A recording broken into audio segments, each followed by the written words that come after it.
This shop looks popular today. Wonder what the occasion is.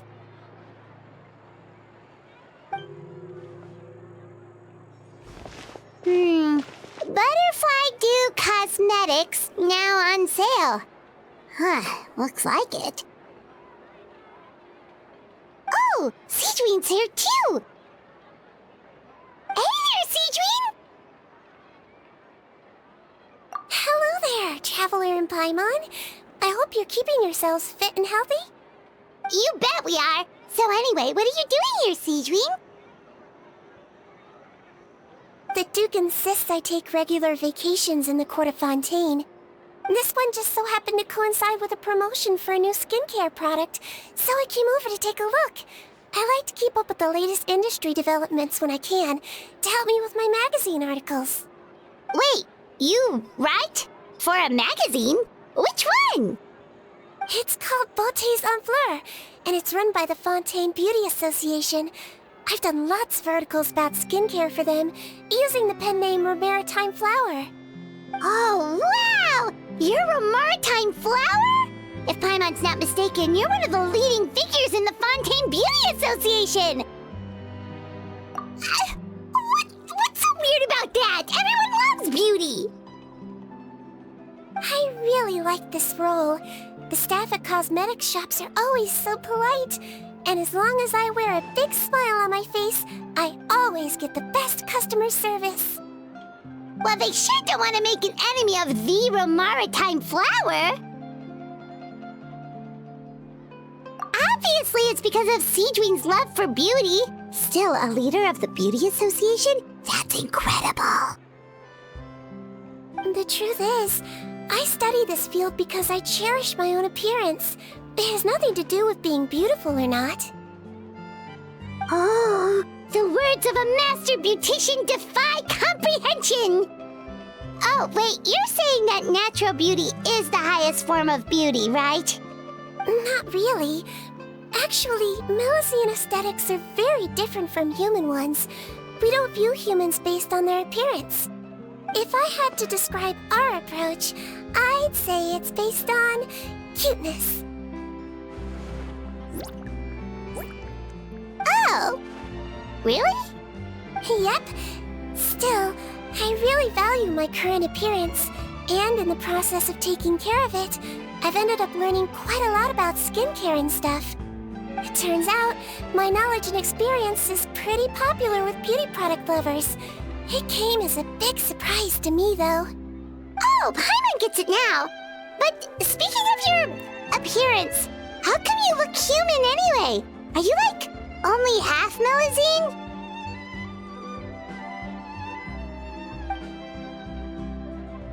Ooh, wait, sorry. That was probably really offensive, wasn't it? No, I don't mind. I'm not mixed, though. I made a decision to turn myself into this form a very long time ago. If you're interested, I could tell you the story. A shape-shifting story? Oh, heck yeah, of course we're interested!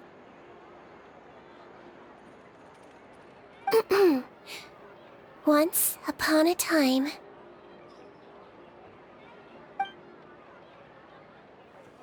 Long ago, humans rejected Melusines, and Melusines feared humans. There was one Melusine who became fascinated with human medicine, but no human wanted her help. And there was one girl who liked Melusines, so no humans would make friends with her. So, the Melusine became the girl's friend, and the girl became the Melusine's patient. Your checkup's all done. You're still in perfect health. Thank you, Dr. Melusine. In this game of doctor and patient, a friendship was born. Then, one day, the girl fell ill. The Melusine was the only doctor to arrive on time, but the adults sent her away. Scram! Melusines can't be trusted! So just because I'm not human, I can't save my best friend? In desperation, the Melazine approached the frightening witch. She begged and begged until she got a reply. If you take this potion, concocted of sin, you will gain a human face and grow human limbs. But then, you will lose everything that attracted this friend of yours to you in the first place. Can you accept that? The Melazine did not hesitate for very long.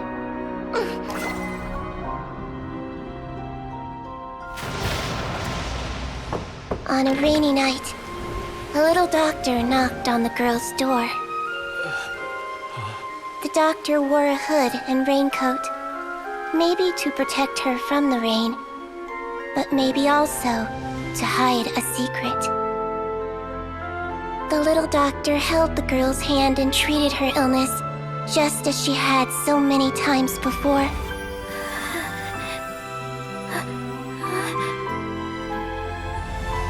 Dawn came, and the little girl's condition improved.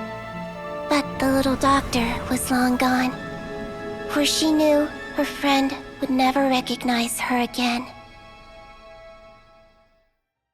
And so, since then, I've lived my life in human form.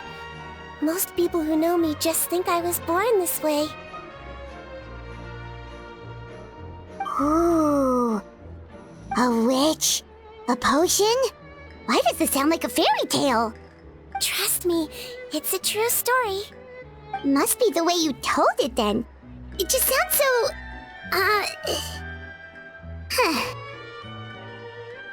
Yeah, not every Melazine would take human form to save their human friend.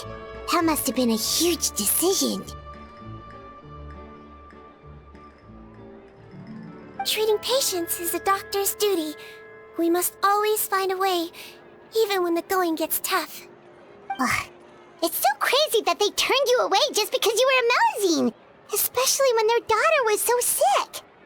Well, sometimes appearance can be a real barrier. But that was a long time ago. I like how I look now anyway.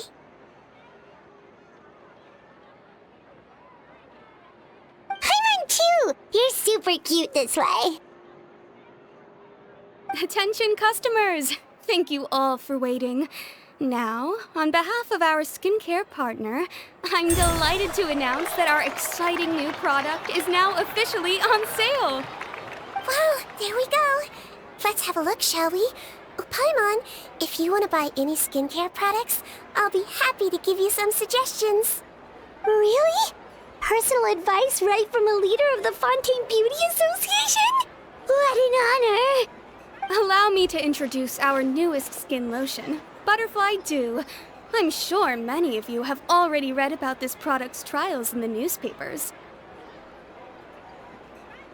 To say that it improves skin quality is an understatement. This product gets its name from the way it transforms your skin and makes it glow anew, like a butterfly emerging from its chrysalis and spreading its wings for the first time. We are thrilled to have the inventor of this fantastic product with us here today. Please welcome Mr. Rawat, a researcher from the Fontaine Research Institute. Now, without further ado, I'll hand over to Mr. Rawat to tell you all about what Butterfly Dew can do for you. Thank you. Hello, everyone. I'm Rawat, and I developed Butterfly Dew. Wow, what a looker. He's a researcher? Wow, he's really challenging the stereotype. It seems that everyone is surprised by my entrance. Or should I say, my appearance. I'm well aware that researchers are generally better known for their brains than their dashing good looks. In that regard, I do believe I break the mold somewhat. Of course, appearance is a skin-deep way of defining a person. And yet one's appearance can be a very real set of shackles, holding a person back in their life. It can rob a young person of their self-confidence when applying for a job, dissuade a young lady from approaching the one she loves. Our actions are at the mercy of our appearance, and we slowly become the very person that the outside world sees us as. But what if I told you that those shackles can be broken? If our appearance prevents us from changing, then let us first change our appearance itself. Wash away moles, birthmarks, and wrinkles, and they can no longer rob us of our confidence. Replace them with luster and radiance, and we shall never again hang our heads in shame. That is why Butterfly Dew exists. Its mission is to allow us to shed our pupae, undergo a complete metamorphosis, and embrace a new life. Well, whether it actually works or not, after that speech, Paimon's already sold. Mr. Rawat, could I ask if you've used this product yourself? Of course, I tried it many times while I was testing it. You can consider me a product ambassador. Wow, then it's sure to work. Still, I don't expect to convince you just by blowing my own trumpet. So, could I get a volunteer from the audience to try it out? Oh, Paimon volunteers!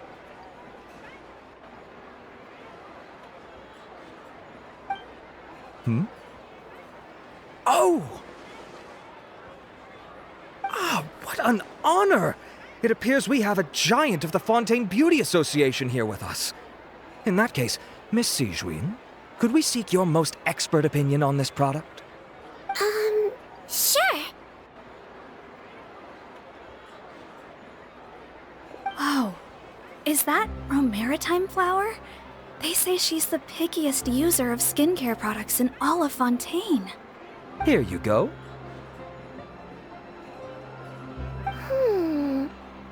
Well, it's very kind to the skin, and the absorption rate is high. Even for Fontaine, this is a first-rate product. Wow, now that's high praise. I'll take one. Any discounts? All right. Well, all that remains for me to say is, Butterfly Dew is now on sale!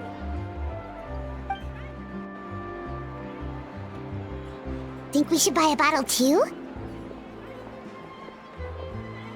Aww, really? Well, it's still good to care for your skin though, right? Paimon definitely feels kinda rough from being exposed to the elements all the time. And if you're worried about whether it's the right product for you, well, luckily for us, Sijwin's here, so we can get an expert consultation.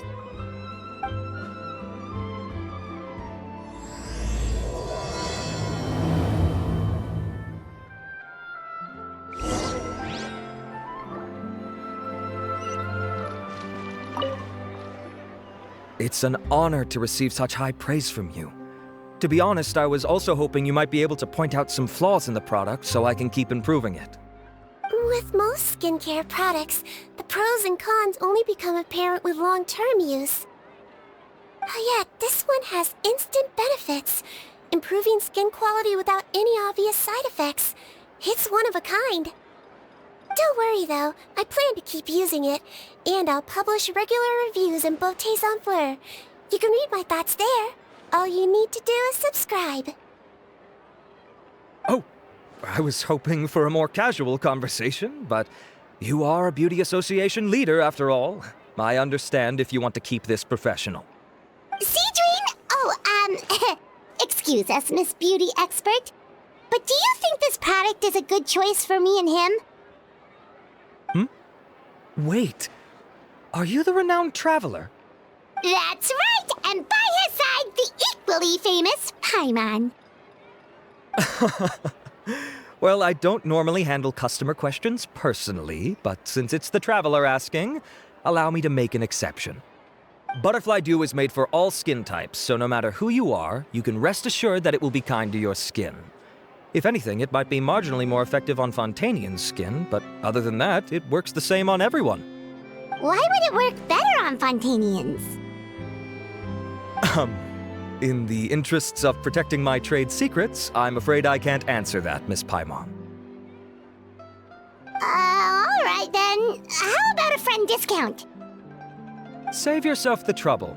I'd be greatly honored to have both of you use my product. Here, take 2 bottles for free. Yay! Paimon's private fund survives! I can see why you might think that, but please don't misunderstand. This gift is simply a token of my esteem. There's no business motivation behind it. To me, finding new customers for Butterfly Dew is about meeting kindred spirits, fellow admirers of physical beauty. I consider it a labor of love. Admirers of physical beauty? Eesh, that's embarrassing to say out loud. It sounds so shallow. It's nothing to be ashamed of, Miss Paimon. Most people claim to desire inner virtue, but it's still physical appearance that turns their heads. This is a fact of life. It's only natural for people to desire to become beautiful. And that's exactly what inspired me to choose this research direction in the first place. You're right. Everyone loves beauty, don't they? Look at the time. My apologies, but I have other things to attend to. I'll leave you with these 2 bottles of Butterfly Dew, and I look forward to seeing you again. Paimon, I'd say there's no need for you and the Traveler to use this product for now. Why? Is there a problem with it? The quality is fine. I just think there's room for improvement. I think I could add some ingredients to the mix to make it more effective. Really?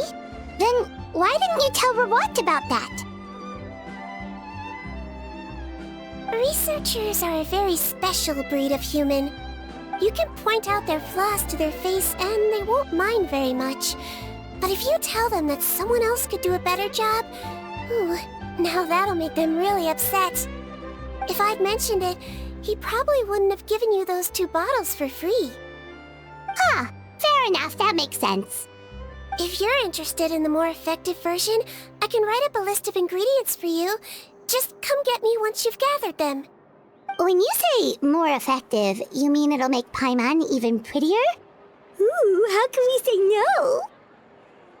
As for me, it's probably time I got back to the Fortress of Maripede. I mustn't leave the infirmary unattended for too long. Alright, see you there then!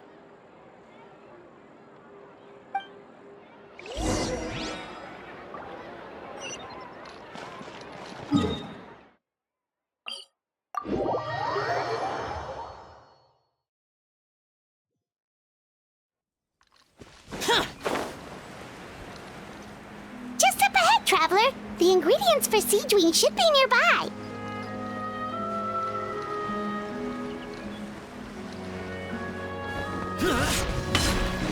I'll protect us. I see everything.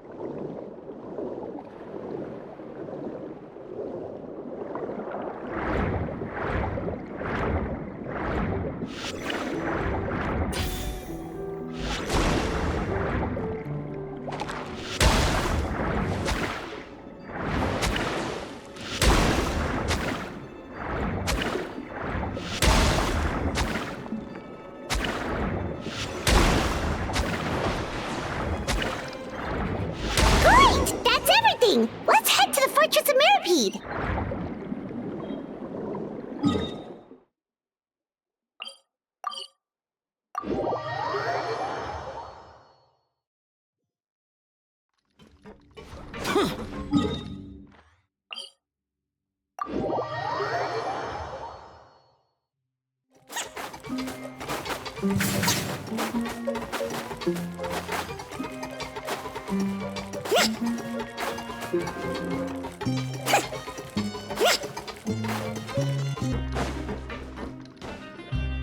Whoa, the infirmary is packed! Please, you have to believe me. I saw it with my own eyes last night. Another me! He looked exactly like me. Got it? Okay. I've written down everything you told me. Now, I have a few tests to run. Take a deep breath and don't worry. It's nothing to be nervous about. First, which finger am I holding up? Your index finger, but I'm telling you, my mental state is fine. I'm not crazy. Very good. Now, on to the next. there, Your Grace. It's been a while, huh? Ah, it's you two. Indeed it has. I would offer you some tea, but I'm afraid the timing is unfortunate. Duty calls. No worries. Actually, we were looking for Sijwin. Do you, know what all of this is about? This inmate came running to the guards in a panic, claiming to have seen his exact doppelganger. A doppelganger? Doesn't that just mean someone else kinda looks like him? And that's what I thought when the report first reached my desk. But we've inspected our records. No one even vaguely resembles him. Considering how certain he is of what he saw, I can only surmise that he's having some mental issues. So I brought him for a medical evaluation. Alright, very good. Take a sip of water and rest for a bit. Evaluation complete. I couldn't find any symptoms pointing to a physical condition. I see. So do you still believe there's more likely to be an issue with his mind than his body? I have to assume so for now. Psychological issues are more difficult to detect. At this stage, we can at least confirm that he is in command of his cognitive faculties. The rumor mill will go crazy if word of this gets out. Guards, take him to the ward for a period of observation. The Marechaussee Phantom has requested my cooperation on a case, otherwise I'd deal with this myself. Sorry for the trouble, head nurse, but I'll have to leave this to you. No problem, Your Grace. I'll add him to my observation list. By the way, we have a couple of guests here who've made the trip just to see you. I imagine it must be important. You probably won't need to add them to your observation list, though. Oh, Traveler! Paimon, it's you! Hey there, Sijwin! It's actually not that important, but... I'll be in my office if you desperately need me. Goodbye for now. Okay, bye-bye! So, Sijwin... Would you mind waiting for just a moment? I have another patient to see. Just find an empty bed and take a seat. I won't be long. Oh, sure! Sijwin, we've brought him. And he seems to have taken a turn for the worse again. Okay, don't panic. Let's start by sitting him down here. Paimon had no idea how busy it can get for Sijwin. Maybe now's not the time to ask for her help with skincare.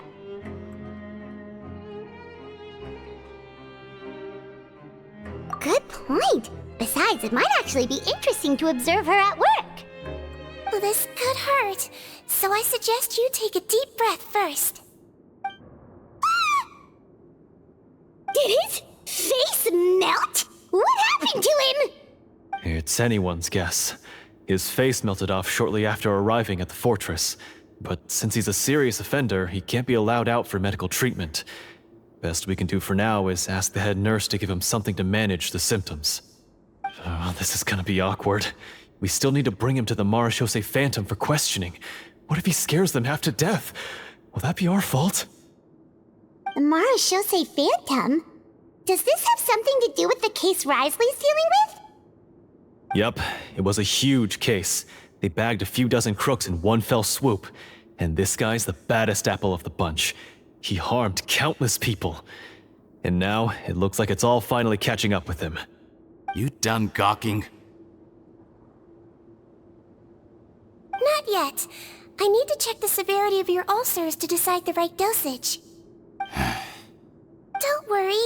We Melazines have a very different sense of aesthetics from humans. To me, he just looked like a little kitty with slightly scruffy fur, but still just as cute. Don't patronize me. Do I look like a kid to you? Just give me the meds and let me out of here. I already missed my cell. Hey, lose the attitude. You dare talk back to our head nurse like that again, your days are numbered. Oh, it's fine. Okay, I'm going to apply the medication now. Tell me if it hurts, alright? Look how nice Sijwin's being. And he still talks to her like that? What a nasty piece of work. Can I leave now? Wow, not a peep. What a brave little guy. Thank you, Sijwin. And I apologize for the trouble.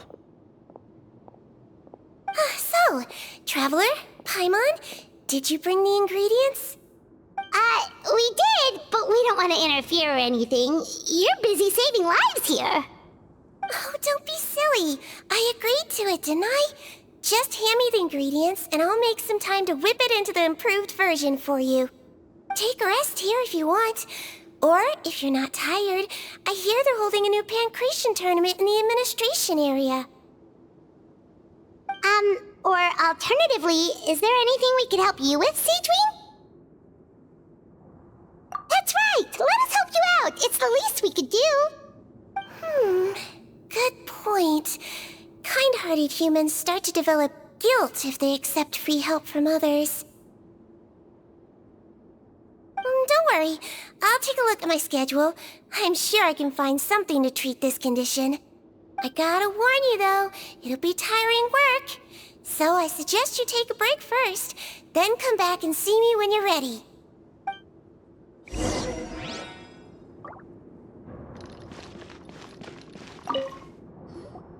We're ready, Sijwin! What's our first mission? I found the perfect job for the traveler. First, I'd like you to lie down in this bed.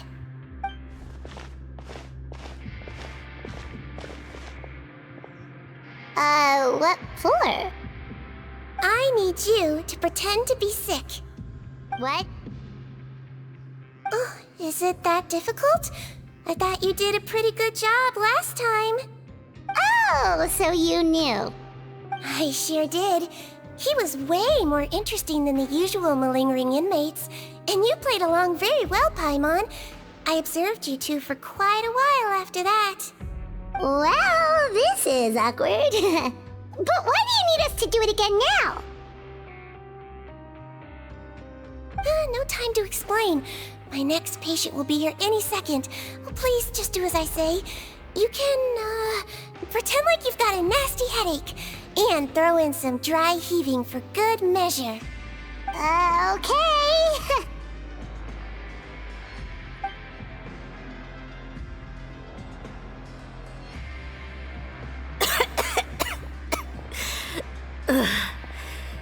Hey, Doc, it's me.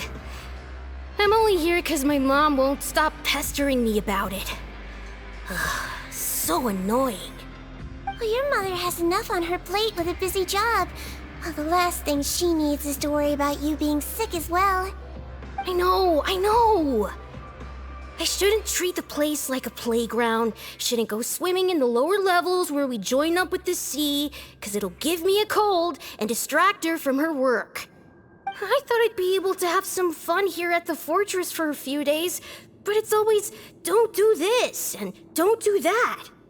All right, sit yourself down and I'll take your temperature. Your fever still hasn't gone down. Well, here's your medicine. 1 cup for starters, and we'll see if it helps. But Doc, it's so bitter. Do I really have to drink it? I mean, I'll be fine, right? I've got an uncle who caught a cold. His fever went away on its own after a couple days. Can't you just write me a note saying I'm on the mend? I just need something to keep my mom off my case. I sure can. You're a very brave boy after all. Huh? Brave? What makes you say that? Well, if you want to rely on your own immune system to clear up your fever, then you'll have to tough it out like this guy.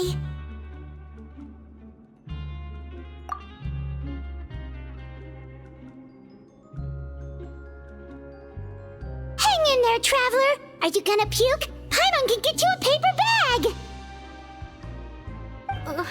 Huh? As long as you're tough enough to get through the nausea and dizziness caused by the high fever, you'll be right as rain after just a few days' rest.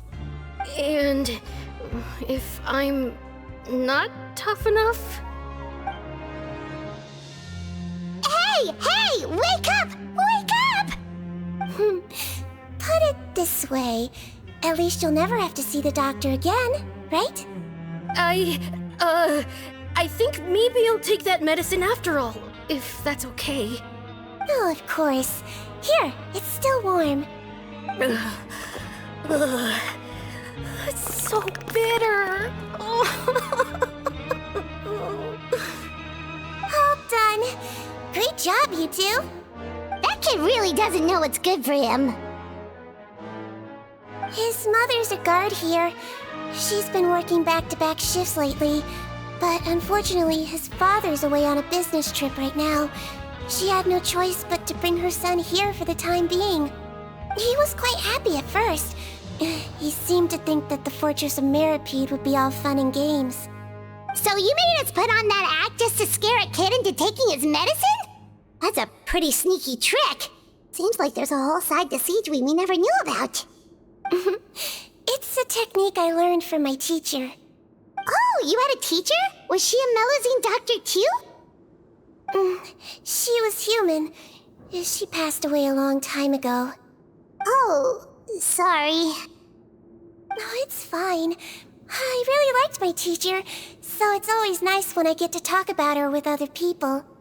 She was a traveling doctor, and since she didn't have a clinic, she'd go out and visit her patients wherever they were. Dealing with the badly behaved ones was her specialty. She used to say, if you can scare the little brats into taking their medicine, you won't have to hear them wailing and screeching when their condition gets worse.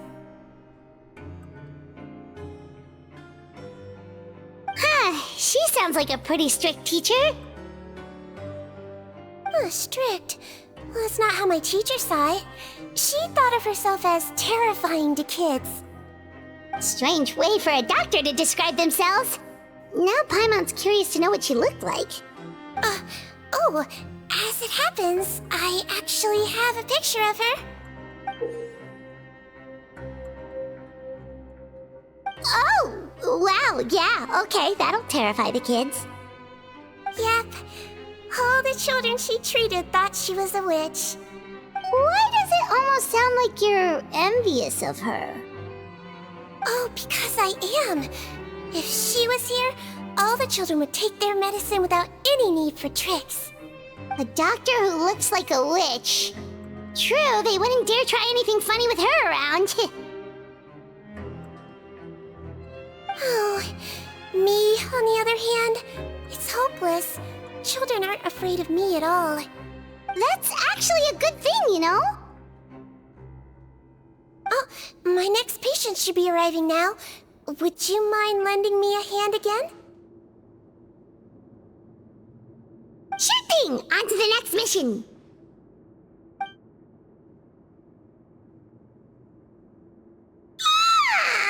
Is it nighttime already? That flew by. You really have a busy job, Sijwin.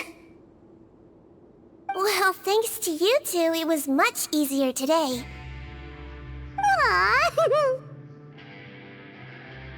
Should we get some rest? It's getting pretty late. Oh, there is one last thing. I have to keep it confidential, so I usually leave it till after everyone's clocked out. Confidential? Are you sure you can tell us? Well, it's fine. You're not living here anymore, so it's okay if you know. All it is I have to prepare some ingredients to make healthy meals with. Wait, you mean those healthy meals? My patients refuse to eat any healthy meals I prepare in front of them, so I have to prep the ingredients in secret, then let the chef at the Coupon cafeteria handle the rest. Considering even the chef's version makes people uneasy, it really makes you wonder what's in it. You want to find out? I can teach you how to make it. That way, if you ever suffer from exhaustion on your future travels, you can prepare a healthy meal for yourself. It's really good for you, you know. Sure? Guess we can help out one more time.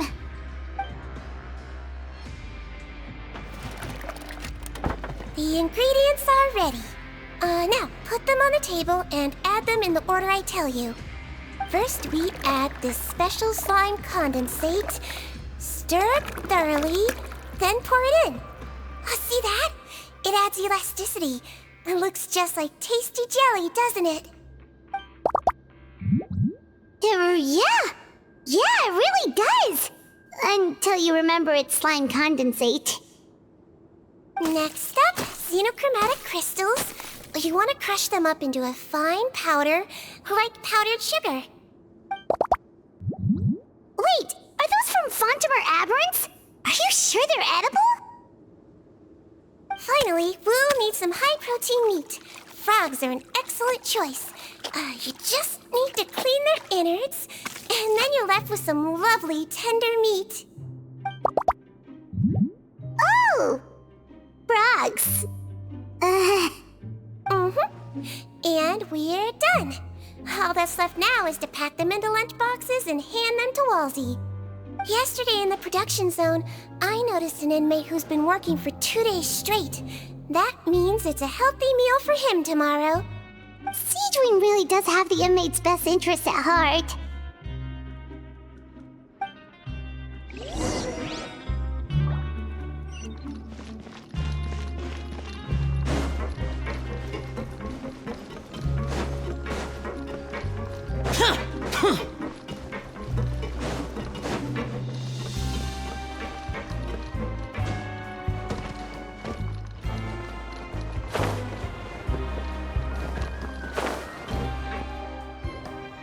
Ah, head nurse. Got some extras for me? Just the one today. The serial number's on the lid. Sounds good. I'll make sure it gets delivered. Sounds like they're talking in code. Thanks for your help. Oh, it's no trouble at all. I only wish I could do more. You work so hard for all our sakes. I'd happily lose a little sleep if it meant helping you out. That won't do. If you reduce your sleeping hours any further, your health will start to suffer. All right. Nurse's orders. I'll do as I'm told. But you take care of yourself too.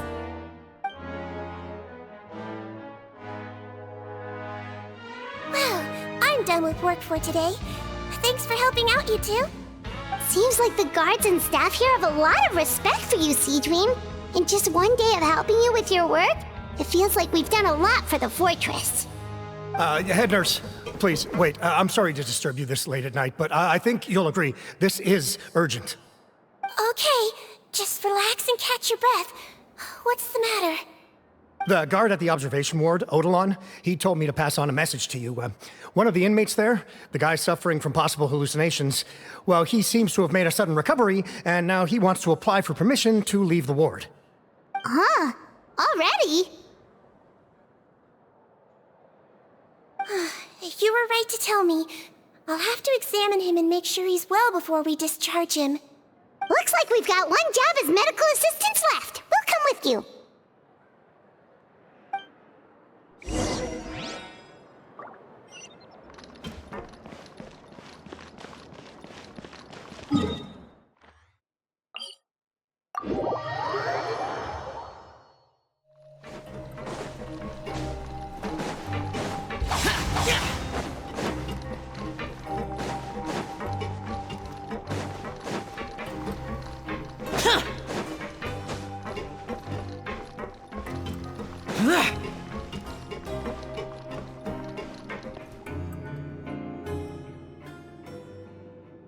Ah, head nurse, you're finally here.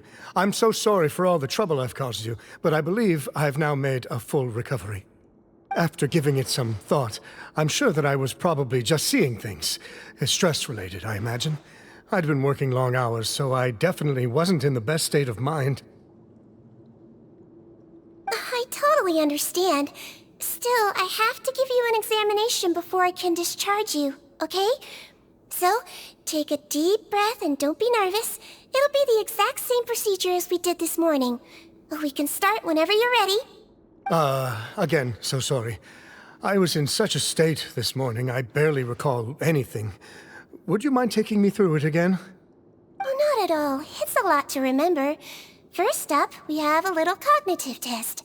Just concentrate and you'll be fine. To start with, which finger am I holding up? Your pinky.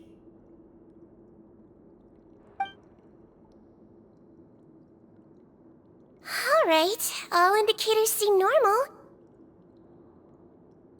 So it was a stress-induced hallucination after all? Well, we've certainly had previous cases of mental illness caused by overwork, which is why I carefully observe everyone in the production zone. I wonder how I managed to miss the signs this time. Please, head nurse, you shouldn't blame yourself. I'm just still adapting, that's all. Pushed myself too hard, and I guess I couldn't take it. Thanks for looking after me. I'll be as good as new after a good night's sleep. And if you can give me the okay, I know I'll sleep better back in my good old dorm. It can be difficult to relax in an unfamiliar environment. Alright then, you can leave the ward. I suggest you take 2 days off to focus on your recovery. I'll take you off the observation list for now, so you're officially discharged. Great. I can't thank you enough, head nurse. Mr. Odilon, could you escort him back? Of course. I'm on guard duty in the administrative area tonight, so nothing will go wrong. You have my word.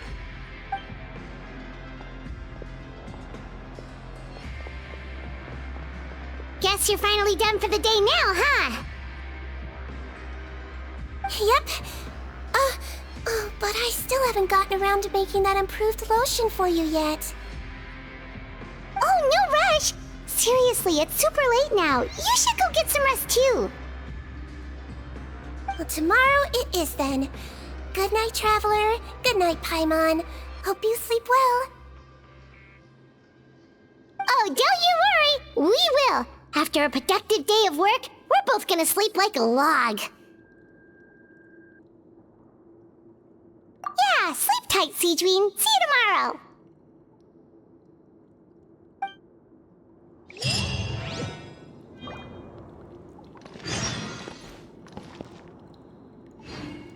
Standing around. Paimon really did sleep like a log. Let's go find Sijwin.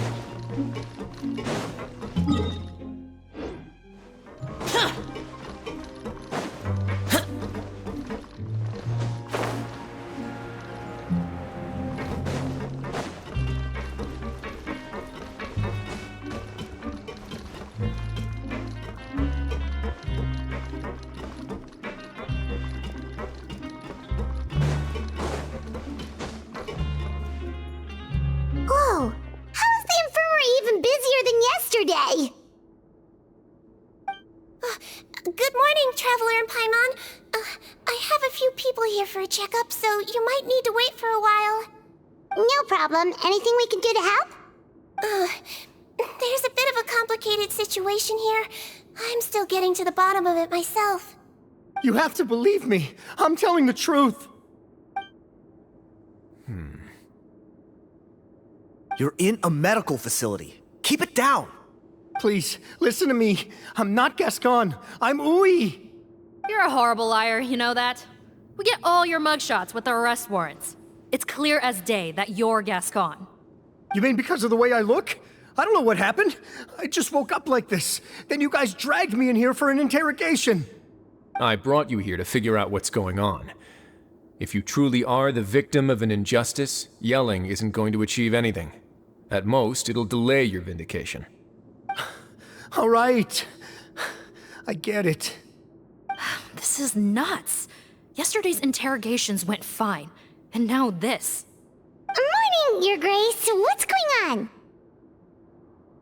Remember the case I mentioned yesterday? The one brought to me by the Marachose Phantom? Well, we've been questioning the inmates involved this morning. Every single one of them is claiming mistaken identity. Huh. That's even weirder than what that guy was saying yesterday. The thing is, none of them have been able to provide any evidence whatsoever to support their claims. Questioning them further got us nowhere, so for now, we've brought them to the infirmary. And we thought yesterday was as busy as it got for Sijwin. We've compiled their statements. Have a look. Perhaps there's something we missed.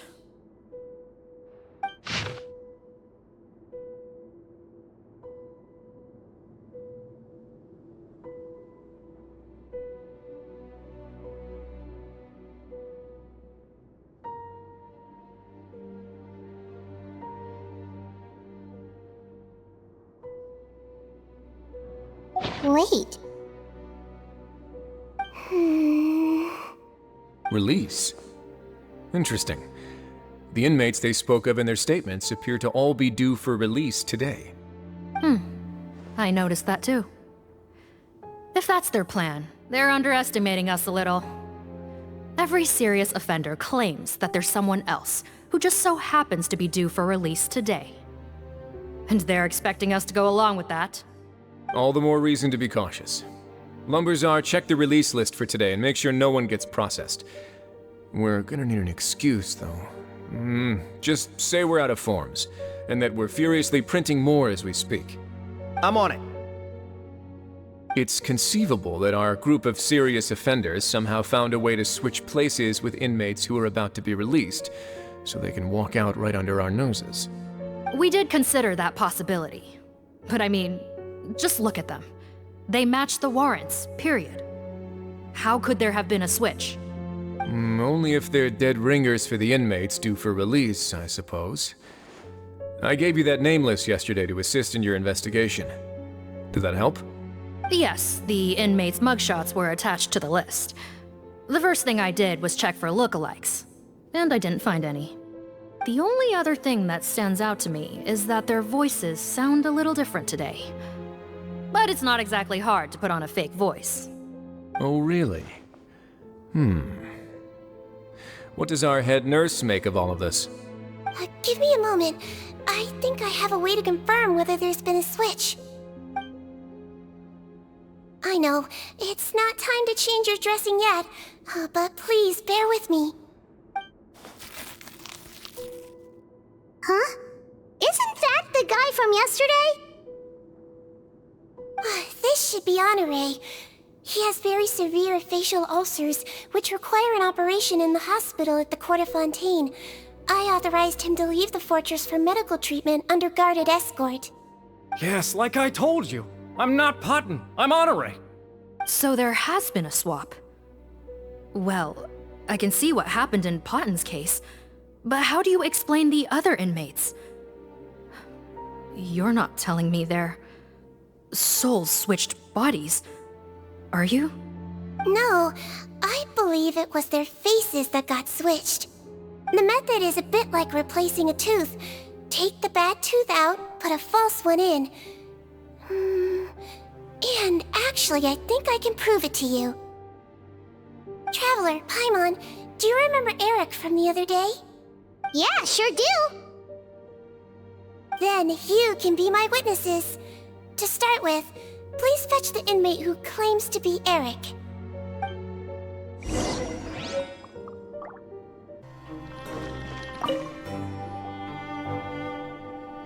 So, you're Eric? Yes, head nurse. It's me. You do believe me, right? I need to do another examination on you.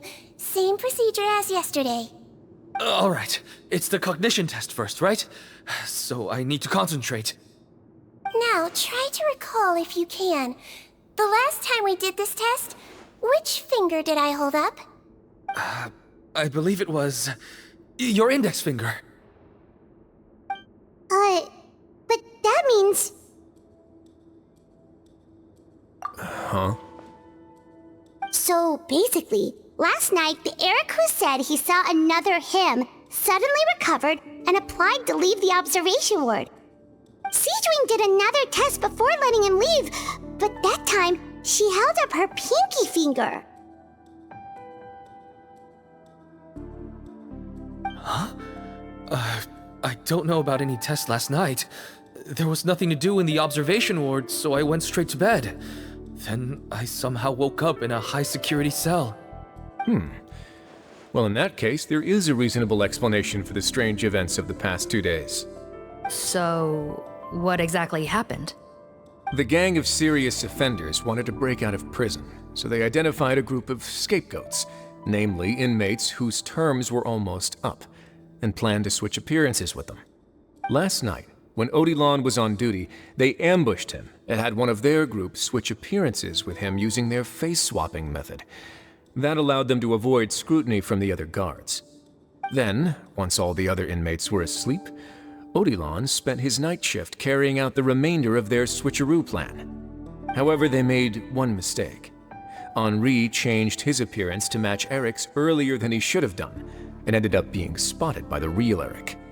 Real Eric came to the guards for help, but we didn't know then what we know now, so we put it down to hallucination and sent him to the observation ward.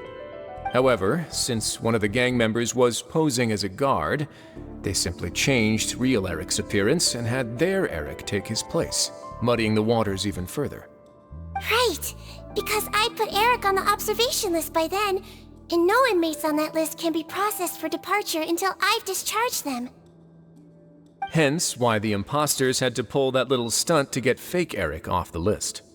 Yeah, it all makes sense now! The Duke cracked the case! Well, I can't fault the reasoning. But I'm afraid that we ruled out the possibility of face switching very early on in this process. Criminals altering their facial appearance to commit crimes is nothing new. In fact, one of the explicit duties of the Melusines in the Marechaussee Phantom is to identify criminals in disguise. We carefully examined all the suspects, and there is no evidence that any means of disguise were used in this case. Huh. Well then, how do we explain all this? So far, it seems more likely that the gang stole documentation belonging to the inmates due for release, and are using that to commit identity fraud. Actually, there is a potion that can completely change someone's appearance. If they use that, even a Melusine wouldn't be able to detect it. A shape-shifting potion? Forgive me, head nurse, but this is the first time I'm hearing about it. If such a potion truly existed, it would jeopardize our entire investigative process at the Marechaussee Phantom. Are you certain of this? Yes, I am. But... Please, trust me in my professional opinion as an experienced clinician. At the same time, without any solid evidence, it's pure speculation. If we can round up all the inmates suspected of switching places, then have a little talk with both sides, we might just get our answer. Yep, let's do that. Okay. Well, it was our negligence that meant we had to come and conduct these post-internment interrogations. And I know it's put you out. We'll do it your way. Your Grace, bad news. I paused the releases like you asked, but we were too late. A bunch of people already got processed 2 hours ago. I checked the list, and sure enough, it's all the people who gave statements. 2 hours ago? That's before today's interrogations began. They had this all planned out. So there really was a switch after all. They really pulled the wool over our eyes on this one. We should be able to catch up with them if we leave now, right? Not if that potion is real. They can just switch faces again after leaving the fortress. And if the Marechaussee's Melusines can't even spot them, we wouldn't know where to start searching. Yikes! So we're at a complete dead end!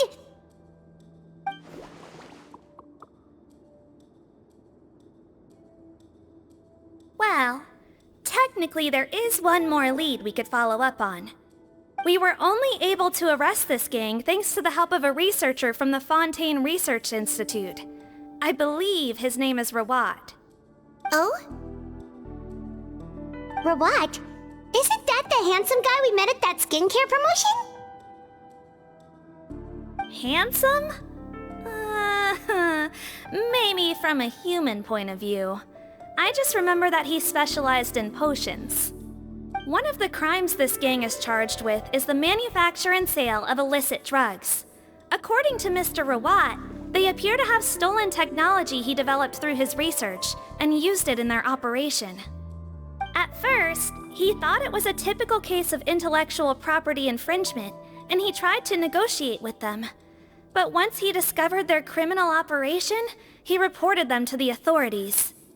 Thanks to his report, we were able to swoop in and arrest them all in one go. What a hero! Bet that took courage on his part. No doubt. This is worth following up on. As the one who snitched on them, it's highly likely that Rawat will be targeted by the escapees. That aside, since he's negotiated with them in person before, there's a chance he'll have some additional information for us. Understood, Your Grace. My team and I will head to the Fontaine Research Institute right away. In the meantime, please keep an eye on the face switch victims for us. Of course. Miss Morgan, I'd like to come along and help you catch these criminals. Huh? Why's that? Well, I'm the one who discharged the fake Eric last night, so I feel partly responsible. Don't say that, head nurse. Your focus was on the inmates' health, and rightly so. We can't ask you to help with arresting criminals. That's our duty. I also have a more personal reason. Potton is a patient of mine, and if I don't get a new batch of medicine to him in time, his condition will get much worse. Look, head nurse, I completely understand where you're coming from. But arresting criminals is dangerous business. And if anything happened to you, none of us can afford to take on that responsibility. Don't worry, I can defend myself just fine. You say that, but still. If I may, Miss Morgan, Sijwin is the one who raised the potion hypothesis, and I'm sure she has far more expertise on the topic than your team. My suggestion would be to bring her with you. And if you really are worried for her safety, then...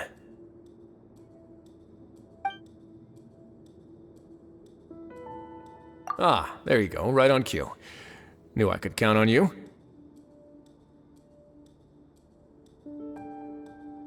Okay. Well, since this plan has the Duke's blessing, far be it from me to refuse. We should head off immediately. Time is of the essence.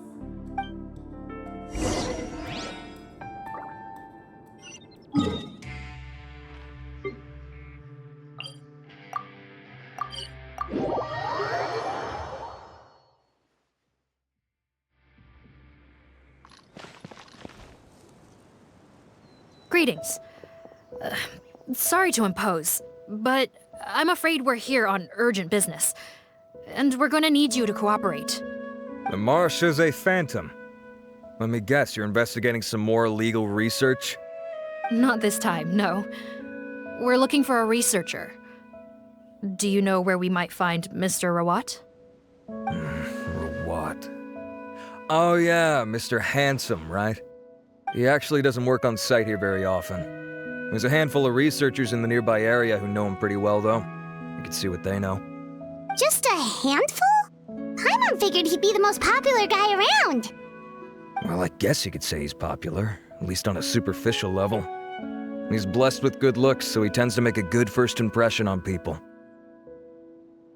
But in all his time here at the Fontaine Research Institute, I don't think he's ever had a single deep conversation about his research with his peers. That's no way to make real friends around here.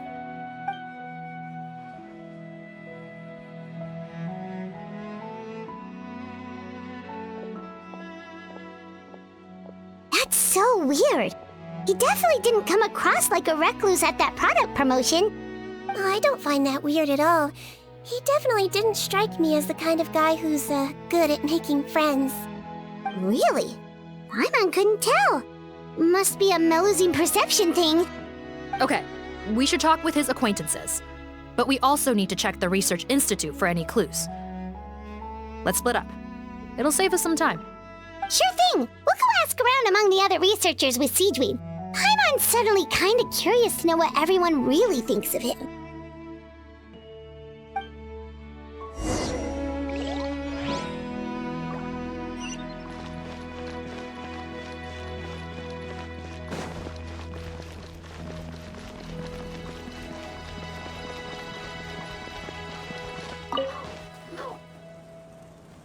Excuse us, are you Audrey?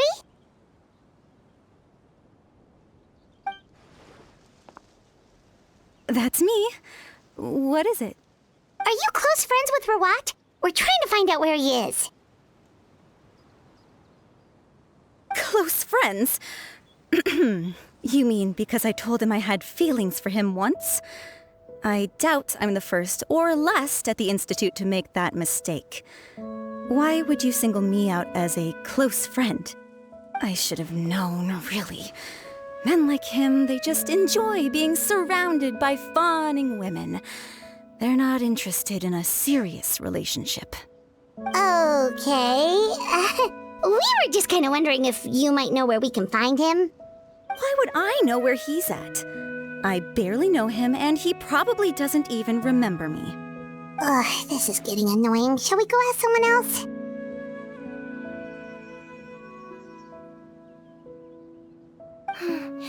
I think she knows Rawat better than she cares to admit. If we leave now, it might be a wasted opportunity. Maybe, but we're not going to get much out of her while she's in this state, are we? She's displaying symptoms common among people in love, if that's what you mean. But I know a cure. It's curable? Oh, we're still no closer to finding Mr. Rawat. Oh, by this point, he could be in grave danger. Danger? Wait, why are you looking for him again? Oh, that's right, yeah! The Marechaussee Phantom said that he's been targeted by some pretty bad people. We need to make sure he's safe. What? How has this happened? He seemed fine when I last saw him, and that was only a couple of days ago. Just happened to run into him, of course. Oh, I see.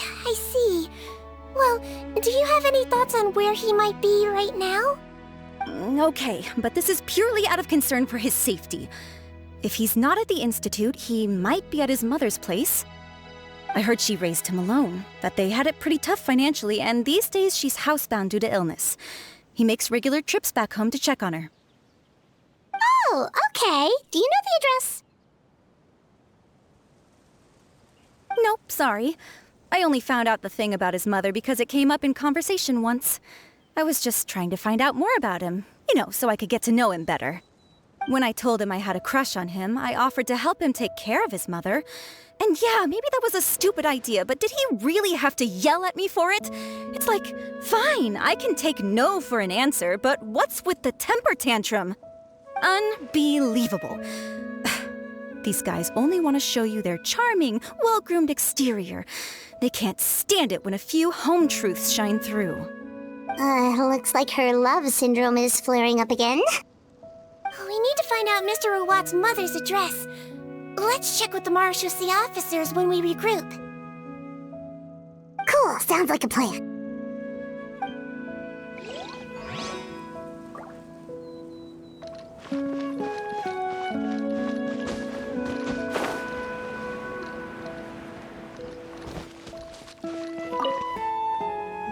Hey there, are you in Teeb?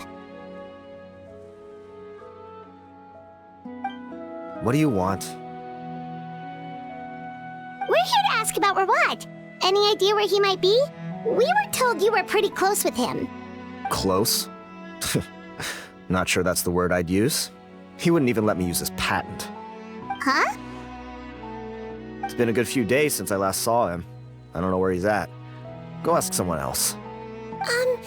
Would the patent in question happen to be related to the new skincare product he developed? Yeah, kinda. Butterfly dew, or whatever he calls it. I heard he made a tidy sum off of that one. Okay, now we're getting somewhere. Keep going. Most of the other researchers here focus on mechanics, energy, stuff like that. I get why he wouldn't be interested in having anything to do with them. But I'm studying coatings. There's a huge overlap in our areas of research. Why would he refuse to work with me? I bought his product once and noticed it contains a unique substance that might have applications in coatings too. If it worked out, I could probably make as much as he's making.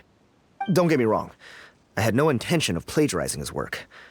I was hoping to get official permission to use his findings in my own research. Followed the proper procedure. It was all above board.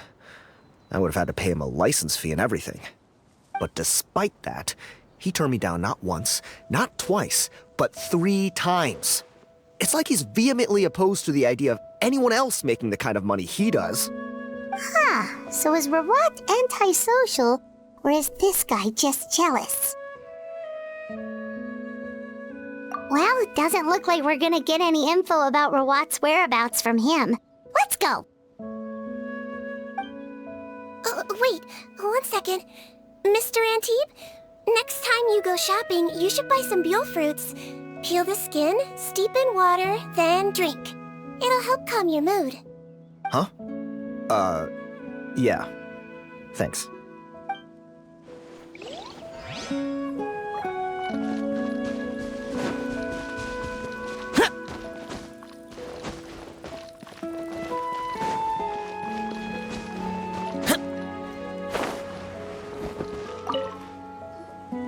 Sorry to bother you, sir, but are you Bertram? Who's asking? Just some concerned citizens helping out the Marechaussee Phantom with an investigation. We'd like to ask you about Rawat's whereabouts, if that's okay. We're told the two of you are pretty close. Not anymore, we're not. Turns out we don't see eye to eye. Oh yeah? What happened? The thing about us researchers is, most of us do what we do for some sort of higher purpose. But not Rawat. All he cared about was how to commercialize his findings. He won't even let you work with him unless you sign a confidentiality agreement first. Also, he has better control over who gets which intellectual property rights. How are you supposed to get any meaningful research done working with a guy like that? Now that I've got my own technical solution for my compressor, I don't need to work with him anymore. So that's what Rawat is really like. We'd still like to know where to find him. Is that something you can help us with? Wait, Yeah, I know you. You're the head nurse at the Fortress of Meropide. Alright, then I'm happy to help you if I can. I respect the work you do. Medicine serves the highest purpose of all the sciences. Wow, turns out Sijwin's got some real clout. Thing is, I have no real way of knowing where he might be. I stopped working with him 2 months ago, and I've barely seen him since. But if you want my advice, I'd say go talk to the peddlers. There's a few he meets with every other day or so. Maybe they know where he's at. Peddlers? Yeah, back when I was working with him, I noticed he met with them quite often. Wouldn't surprise me if they were involved in some shady business together, because it seemed like they went out of their way to avoid discussing anything in my presence. The little I overheard was about manufacturing and selling pharmaceutical drugs. Like I said, he's all about the money. Drugs? Doesn't he work with skincare products? Do those count as drugs? Who knows? I never cared to find out. He's the Morag rubber, not me. Thank you. You've given us plenty to work with. Welcome. Goodbye, and may we both reach new heights in our scientific endeavors. Well, that's all 3 researchers. Let's head back to the meetup point.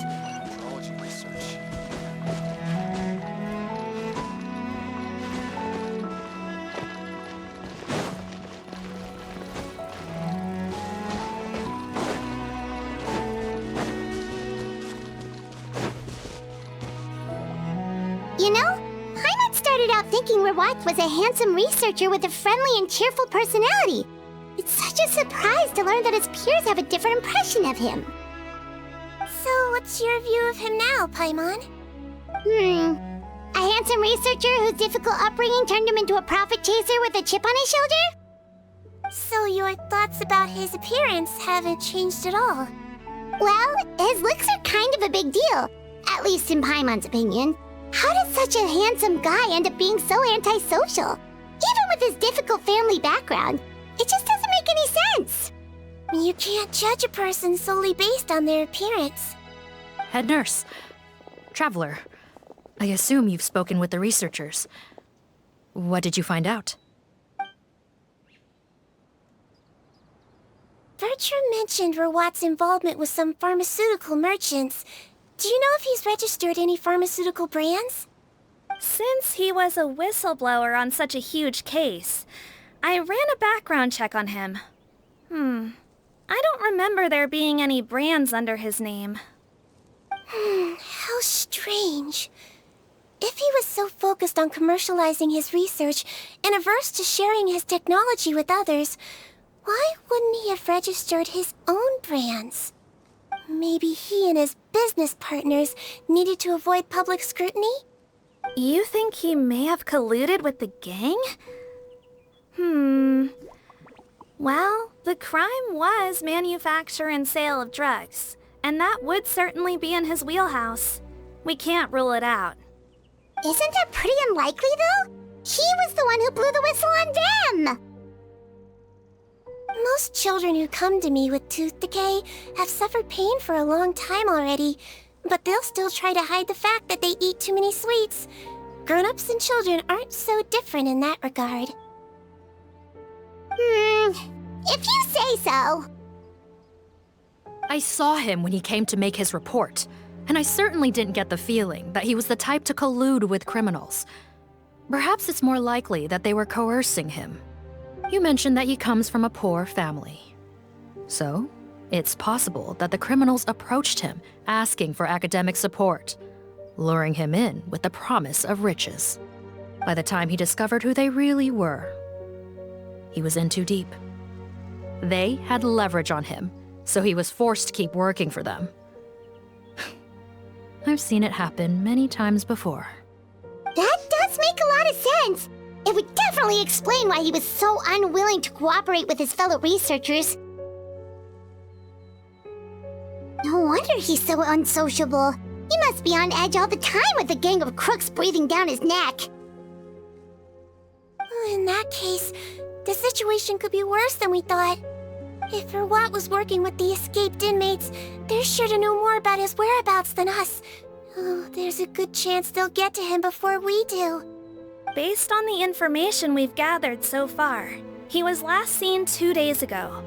If no one's seen him since, maybe we're too late. 2 days ago?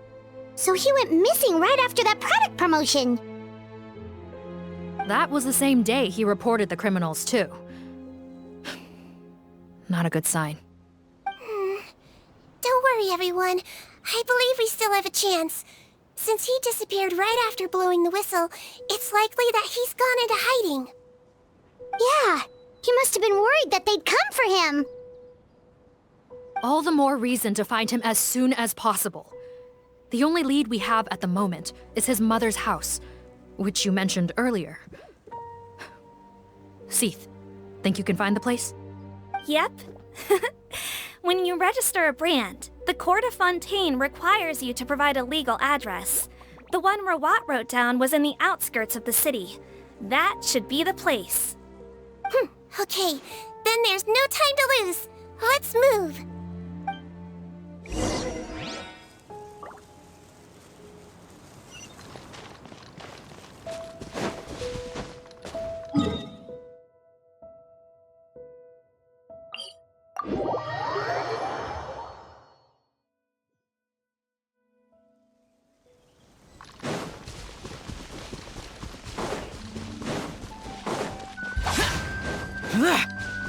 Boring!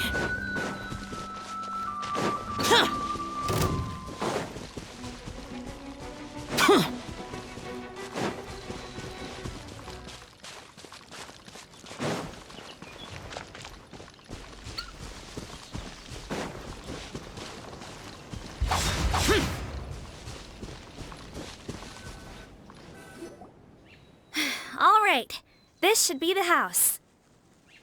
I'm pretty sure this was the address. Okay, I'll knock.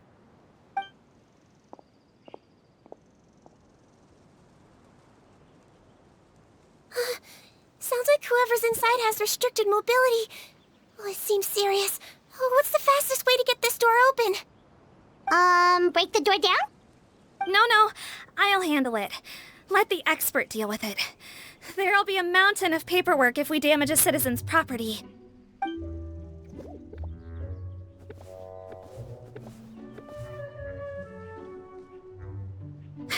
Calm down. Deep breaths. Remember your training. Control your strength. And... it's open! Seath, Take a few people and lie in wait. Keep your eyes peeled for any activity around the house. The Traveler, head nurse, and I will go inside.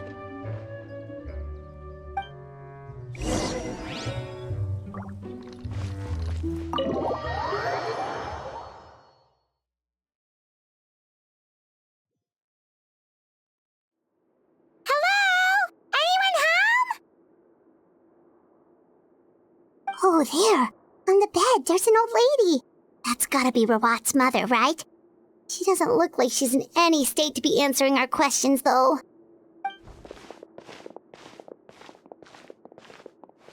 We could try, but she is very ill. We mustn't force it. Well, doesn't look like Rawat's here. She's the only one we can talk to. Yep. Allow me. Hello, ma'am. Might I ask if you're Rawat's mother? We are trying to locate him.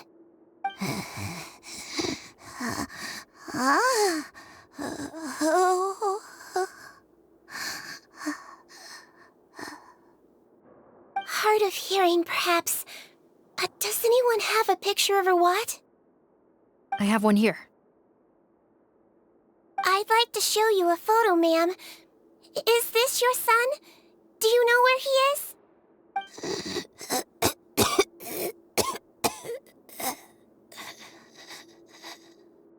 Looks like this isn't gonna work after all. Well, looks like we're out of leads. If Rawat's not here, things are looking very bad for him. Is it possible he could have avoided returning here because he knew he'd be in danger? Maybe. But if so, where do we look next? Maybe we should take another look at the Institute. Guess so. I suggest we all return there now. We found a good amount of useful information the first time, but perhaps there's something we missed. This is our last hope. Sorry, officer, but could I stay here for a while? This patient requires some care. Of course. Traveler, stay with the head nurse. You're technically here as her assistant after all.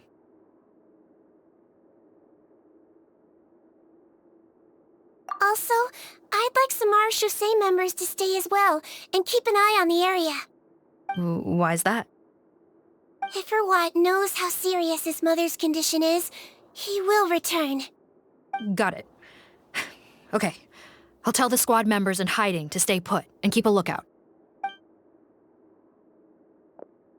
Thanks for helping me out yet again, Traveler and Paimon. No problem.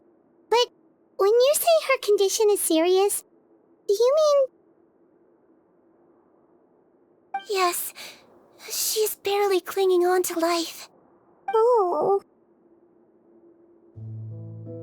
Let me take care of a few things first. Could you pass me the towel over there? Yeah, of course.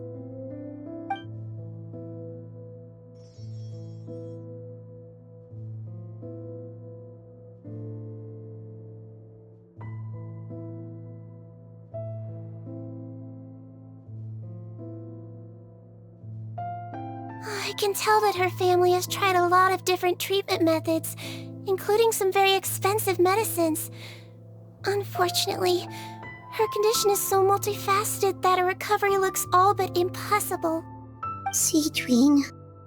My mom bets being a nurse must be pretty tough at times like this. Yes, it makes me a little sad. In a Melizine's eyes, a human's birth, aging, sickness, and death are as much a part of natural law as sunrise and sunset. But human medicine can defy that law to some extent. In that sense, it is a science of miracles. That is why I became fascinated with it in the first place. But it was only after I truly became a doctor that I realized miracles don't always happen. Even the greatest doctors cannot cure all diseases. Sijwin. Well, don't worry about me, Paimon. A doctor's duty is not to cure all diseases, but to treat whatever ailments they can. At the very least, I can lower her fever, That way she'll suffer less, and she might even be able to see her son. Yeah. All the more reason to find Rawat as soon as possible, even if we don't catch those crooks.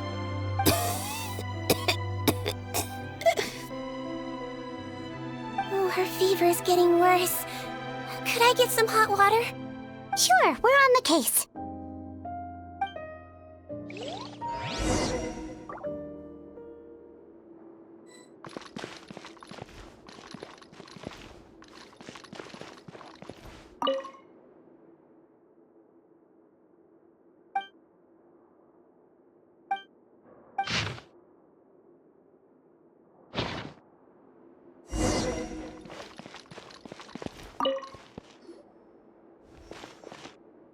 Found the hot water? Sure did. And look what else we found. Judging by this journal, it seems like Rawat has a private lab. There's a good chance he could be there right now. We gotta go tell Officer Morgan right away. Oh, that's great news. But hold on just a moment. The wet towel is ready. I'm giving you another injection. Are you feeling better now?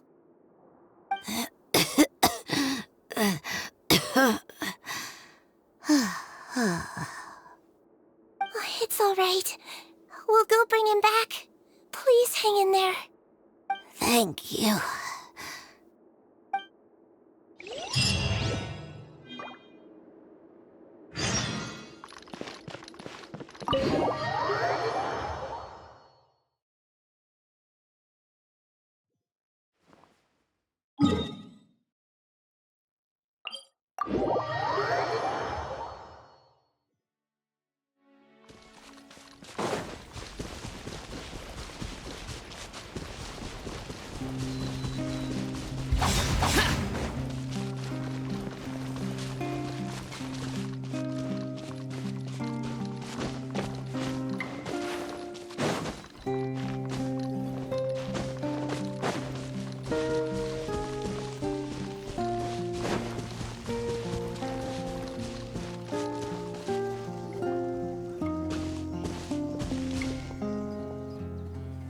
It's Officer Morgan! They're already here!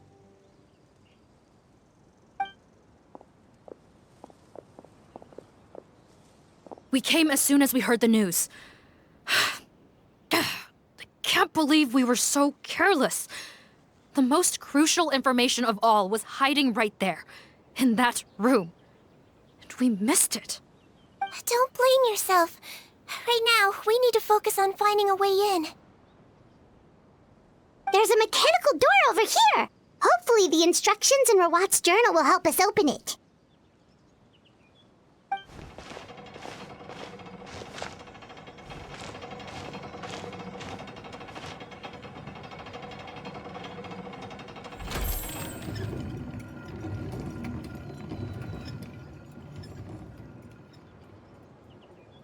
It's open. Let's go in.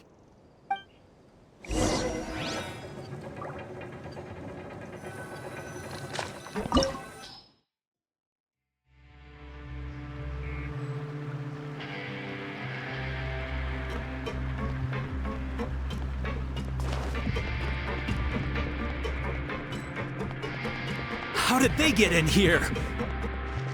Captain, up ahead! Those look like our fugitives! So they found this place too? Don't let any of them escape!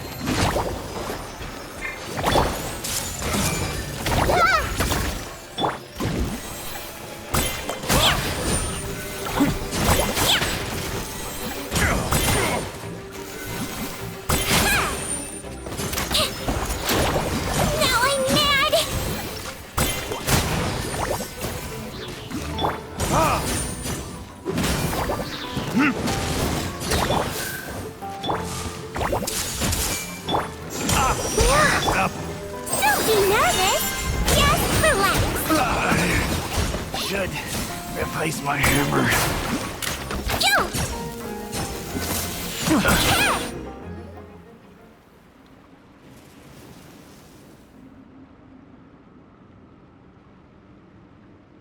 Captain, according to our list, many of the fugitives aren't accounted for.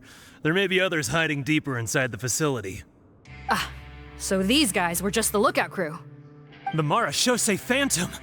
How did they find this place? Wait, it's that guard from the fortress! That's right, I'm on your side. The Duke sent me. What's the matter? Some sort of mix-up? Mr. Odilon, didn't I tell you a few days ago that you need to stop all field work until you've recovered? Well, you know, gotta help His Grace out. Share the load. Officer Morgan, this man is an imposter. The real Mr. Odilon has no recent health issues. What? But Looks like the head nurse was right about the face-swapping method. Arrest them all! DuPont, stay here and keep guard. And watch the exit. If we're not back soon, call for reinforcements. Got it.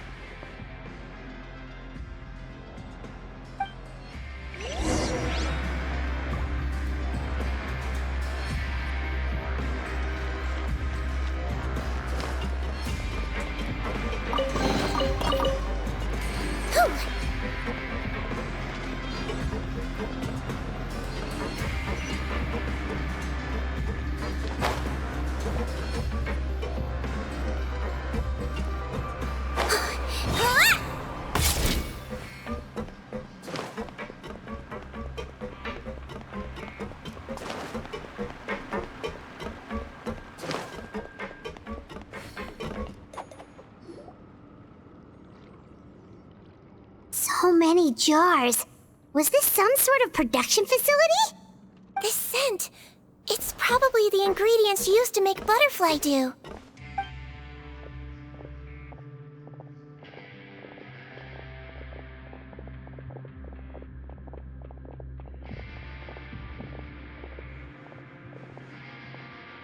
How come they're all empty? Did it sell so well that he ran out of supplies? How strange. Why would Rawat choose to manufacture a popular product like that in such a difficult-to-reach location? Given our suspicion that he may have been coerced into the illegal drug trade, I would have thought that any production facility we find here would be used for illicit purposes. Perhaps butterfly dew is itself an illegal drug. Do you have any evidence for that claim? No, just a guess. We need to find Rawat as soon as possible. He has all the answers we need. Understood. Well, let's not linger here. Let's go. Come on.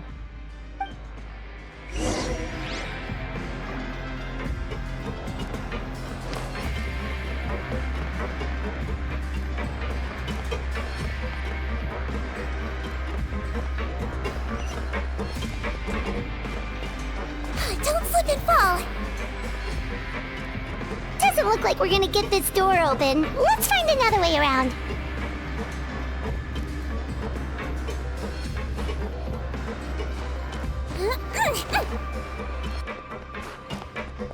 This one's closed too! What's with those carts and tracks? Oh, maybe it's one of those doors that opens when it senses cargo passing through. There's a loaded cart right over there. Let's bring it to the door and give it a try!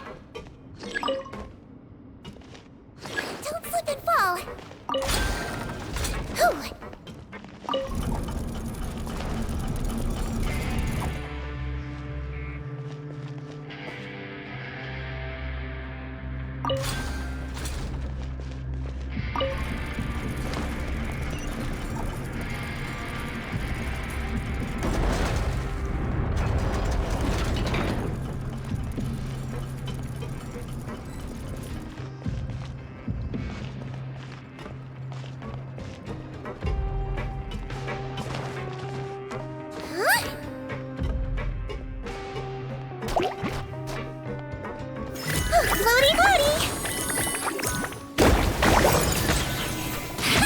Let the show be. Everyone hold hands.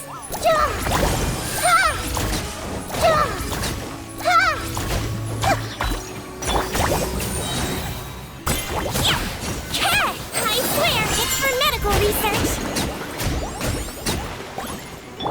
I see everything. Wibbly wobbly!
This room's much smaller than the others.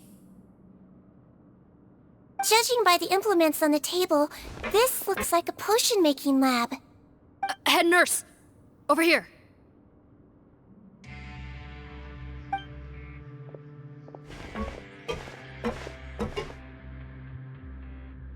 Let's see. Huh? Robot's clothes? Why would he change here? Perhaps they stripped him down, left the clothes behind, and disposed of him somewhere else? Yikes, Sиджвин, where did that come from? Oh, what a tragic way to go. Especially with such a bright future ahead of him.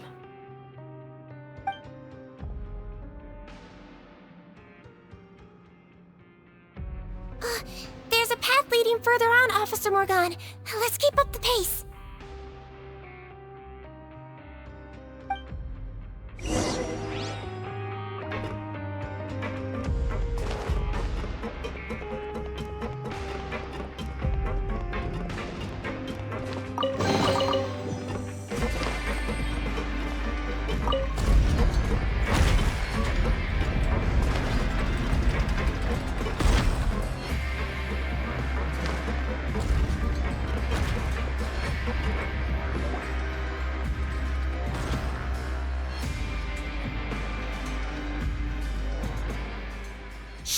There's a whole bunch of people in there.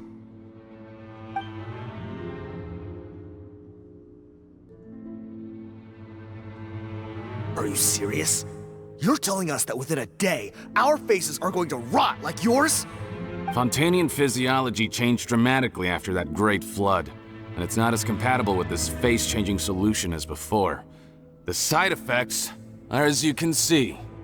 Why didn't you say anything before we all used it? Look, my plan got you all out of prison, didn't it? You'd have much bigger problems to worry about right now if the Marshal Say Phantom found out about your other crimes. Consider an ugly mug getting off lightly. Ugh. You're just lucky we didn't leave you in there after you disappeared on us with no warning. We only let it slide because we're former partners. And now you have the gall to pull a stunt like this? Partners? Make no mistake, each of us is only looking out for himself. If you place too much trust in others, well, I'm afraid that's your problem. You hid things from me too. Remember how you each had a spare potion? You kept quiet about it until we planned the prison break? Oh, and you didn't have a secret spare? Then do you want to explain how you melted your face off before all this? Guys, that's enough. Calm down. It is what it is. Arguing won't change anything.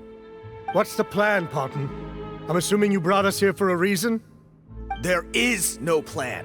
We followed him here on the promise of more juice, but it turns out there ain't a drop here. Besides, what does it matter now anyway? He already said, even if we did get our hands on more of that stuff, switching faces again solves nothing. They're still gonna melt off eventually. I said enough arguing! Parton, tell us the plan. The most practical solution is to continue using the potion. Keep switching to a new face before the ulcers can start forming. Are you kidding me? This stuff was hard enough to get a hold of even when we had a supply. Now you're asking us to use it like skin lotion, after the flood all but wiped the supply out? Well, there is another option. But you'll have to make a deal with me first.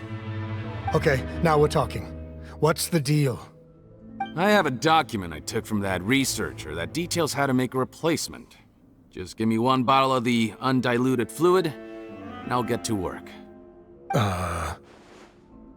What's the problem? I thought you always kept reserves. Or do you really just have 1 spare bottle each? What do you think? That we were shipping them into the fortress of Meripede by the basket load? Well then, say hello to never showing your marred faces in public again. Ugh, I've heard enough! Get him! Let's see if that document even exists! Freeze! Marshal say Phantom! What? Who let them in? Officer Morgan, before anything else, please find out Rawat's status. Rawat? I don't see him. Hand over the hostage now, if you want any chance of avoiding an extension to your sentences.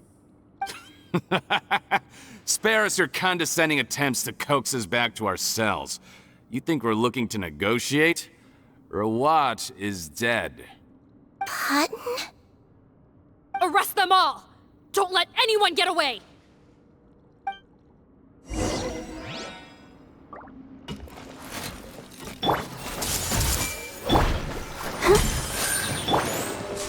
Let's blow bubbles!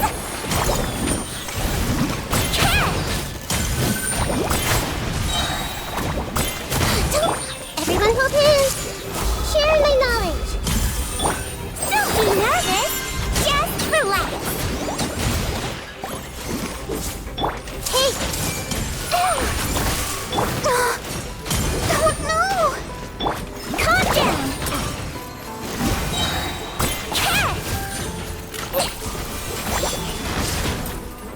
He might feel a little prick.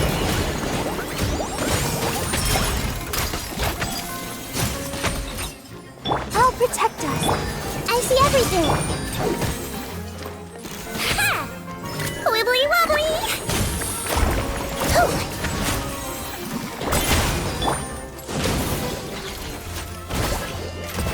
Tourniquet. Useless lament! Here!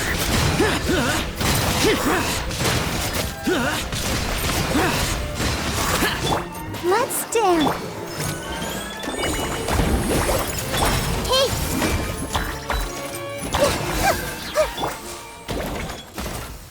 Huh. Gotta say, I never expected to see the head nurse in combat. Some patients respond better to a more aggressive treatment plan. Did we get everyone? Captain, we finished the head count. Potten's missing. Over there! The door's closing!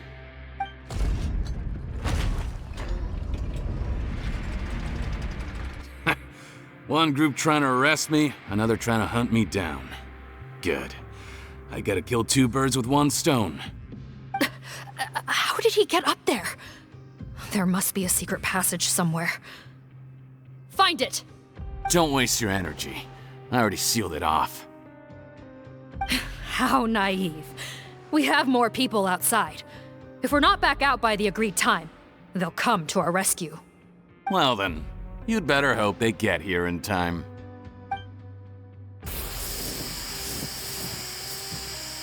There's some kind of gas leaking from the pipes. Be careful, it's poisonous. This is our distribution center, where we store the product derived from our source solution. We had to use special fire prevention methods to prevent contamination. The pipe network here was designed to emit a gas for firefighting. One little modification later, and it makes an efficient death trap. Why would you do this? Your partners are here too. Oh, please. If they can't supply what I need, they're of no further use to me. Besides, I can't have them exposing my potential whereabouts. He's a maniac! Come on, we gotta find a way to open that door! Go ahead, struggle in vain. Once the last of you croaks, no one will ever find me again. So long! Are you sure you're ready to leave, Potton? You haven't changed your dressing today. You can't cure my face, just give up. And what if I could? Nice try. You're just trying to stall me. Don't you worry about me. I'll find a way to cure my face once I get out of here. Oh, I doubt it. After all, Fontanians can no longer dissolve in primordial seawater. What the... How did you... The key component of the face-changing potion is the fluid left behind by dissolved Fontanians. It might look like ordinary water, but it has some unique elements in it. Before the flood, all Fontanians were oceanids, physiologically speaking. A potion made from that fluid could dissolve and reconstruct the face of a Fontanian in much the same way as hydroidolins change form. Theoretically, it could give someone any appearance they wished. But since the flood, Fontanians have become true humans. They can no longer provide the source material for this potion, nor reap its benefits. Are you saying this potion is made from Fontanians dissolved with primordial seawater? Then their crimes are far worse than I thought. How could you know all of this? No, wait. Of course! Well, well. So that's why you have a human appearance. It also means that I have a formula you're unaware of.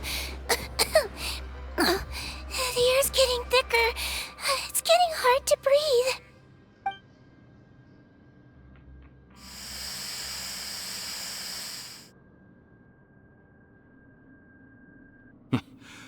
I might get to make a deal today after all. Alright, keep talking. How do you intend to give me the formula? Oh, it's not a formula, but a finished product. I have a bottle of it right here.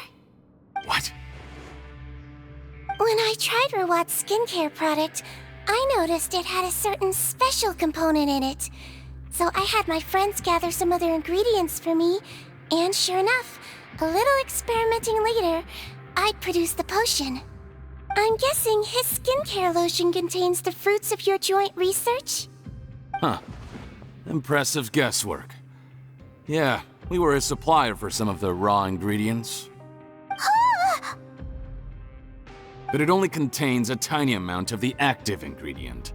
The effect is minuscule compared to the undiluted fluid. Well, I found a way to reverse the dilution process, giving the skincare lotion a similar effect to the fluid it is derived from. That's impossible. If I tell you some of the ingredients, I think you can figure it out. First, you need to combine tainted hydrophantasm tissue with transoceanic pearls at a ratio of around 3 to 7. Tainted hydrophantasms and transoceanic pearls. I see. Can't believe I never thought of that. So, can we make a deal? Sounds good to me. There's a delivery pipeline beneath this window. Drop the potion in, and I'll release you all. Nope, not trusting you that easily. You're like those naughty kids who try to hide their illness. Open the sluice gate first, then I'll hand you the potion. Even if you're not bluffing, your potion won't cure my face permanently. You really think you have any leverage here? I'm not closing the valve this time. Clock's ticking. Fine, then I'll just stand here with the potion in my hand. And when I faint from the poison, I'll drop it and it'll be destroyed. No.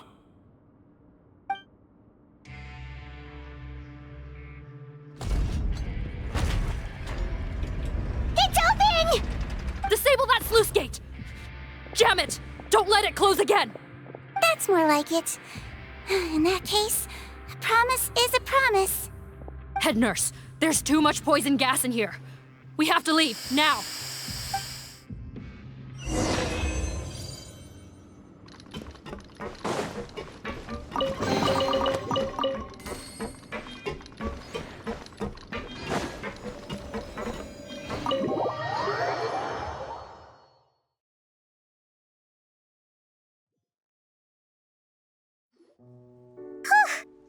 was too close. That Potton is a real nasty piece of work. Oh, don't be too quick to sit down. Moving around a little will help relieve the soreness. Same goes for you, Traveler. Oh, but Paimon, you should be fine, right? Flying fast is pretty tiring too, actually. Anyway, that's not important right now. Paimon's still shocked to learn that there's a whole criminal operation going on behind that skincare lotion. Shame I ended up giving the improved version to Potton after finally making it for you. I'll make you some more, I promise. No, please don't. Paimon doesn't want to use that stuff anymore. Still, it was a pretty good job that Paimon wanted to buy some in the first place, huh? It ended up saving everyone's lives. That's gotta count for something. Yeah, Paimon was just kidding. Head nurse. I've done a final head count of our team and the criminals. Everyone's here and doing fine. We're ready to escort the fugitives back to the fortress of Meripede. It's a shame that we didn't find Rawat. At this point, I'm afraid he's probably deceased. What a horrible bunch. Especially that Potton guy. If he hadn't made good on that deal, we'd all be dead because of him. No, we wouldn't. I always keep a whole bunch of antidotes on me for emergencies, and one of them neutralizes that poison gas. We'd have been fine, even if you hadn't opened the gate. What? Then why did you give him the potion? If this is true, I must concur. Sorry to be blunt, but I think you made a bad decision by handing him that bottle. If he changes his appearance and flees Fontaine, it's unlikely that we'll ever find him. No matter how cooperative his accomplices are when we question them. No, you don't understand. I gave him the potion precisely so we could be sure where he'll go next. What do you mean? We gotta hurry. She won't last much longer.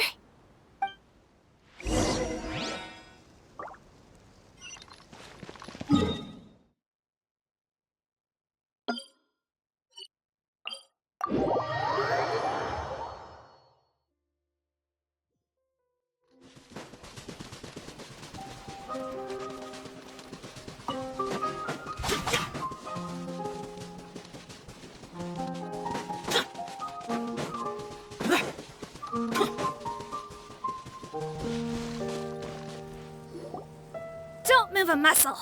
I might be short, but I pack a mean punch. Captain, you're just in time. While I was lying in wait, I spotted this crook snooping around, trying to find a way in. So I detained him. Whoa. His face. Are you... Potton? So this is where you were heading, huh? What? This is how Potton looked before his face was marred. His current appearance matches the mugshot on his arrest warrant. I see. Wait, so what's going on? Wasn't the whole point of the potion to disguise himself and escape Fontaine? Why would he change back to his original face and run right into our trap? Enough of this nonsense. Let me in! You better pipe down. There's an old lady in there who's very sick. No way are we letting a crook like you inside. To heck with it. Listen to me. I'm Rawat. That's my mother in there. He's gotta be lying, right? Rawat was a victim in all this. He was forced into it against his will. How can he and this monster be the same person? Forced against his will? That's the funniest thing I've heard all day. Back when I was being coerced, everyone thought I was colluding of my own free will. And then when I actually became a criminal in my own right, you all suddenly thought I must be under duress. Amazing what a difference a handsome face makes. Save us the speech. Explain yourself. You want an explanation? Fine. I'll tell it how it is. When I was just Potton, the whole world treated me with contempt. Ew. What do you want? Get away from me. Women despise me. Collaborate? You don't look like much of a researcher to me. My peers scorned me. Mr. Parton, was it? I'm most interested in your research. Consider my offer carefully. I doubt you'll find other investment opportunities. Only villains would work with me. You want out of the game? Forget about it. Turns out, I slipped up a little. Left your picture with some Marechaussee Phantom officers. Easy mistake to make. Now they've listed you as an accomplice and drawn up an arrest warrant. So I suggest you put any thoughts of running away to rest. If you get caught by the guards for being in the synth business, you ain't ever seeing the light of day again.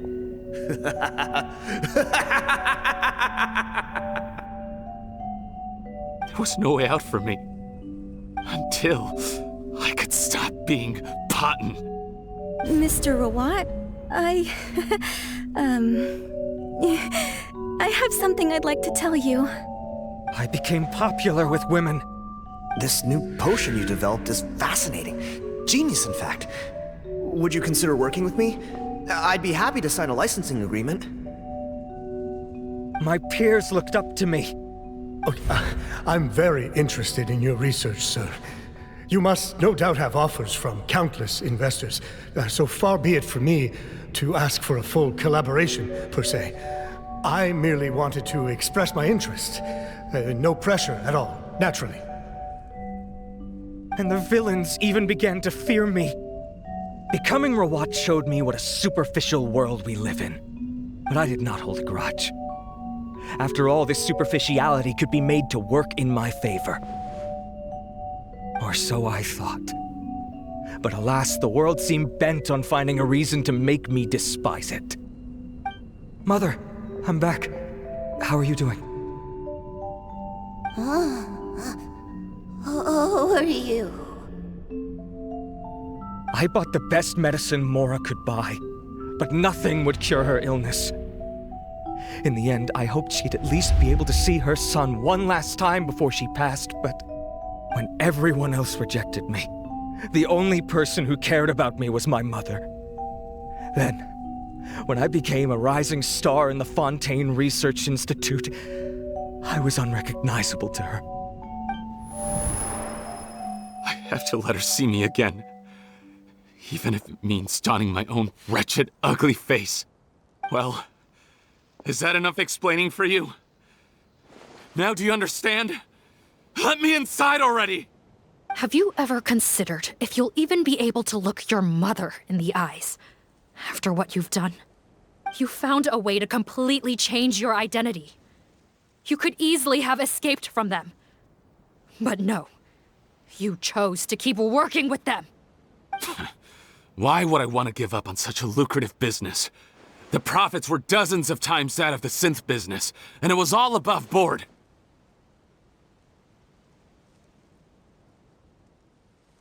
So you kept being a villain just for the money?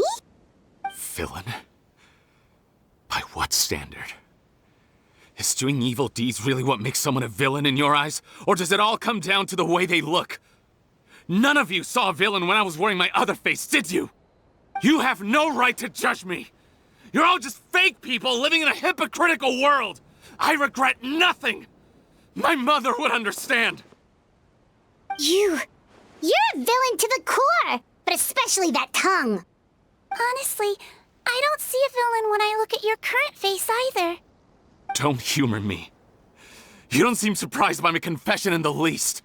How long have you known the truth? I didn't know anything for sure until you chose to take that potion bottle and spare our lives.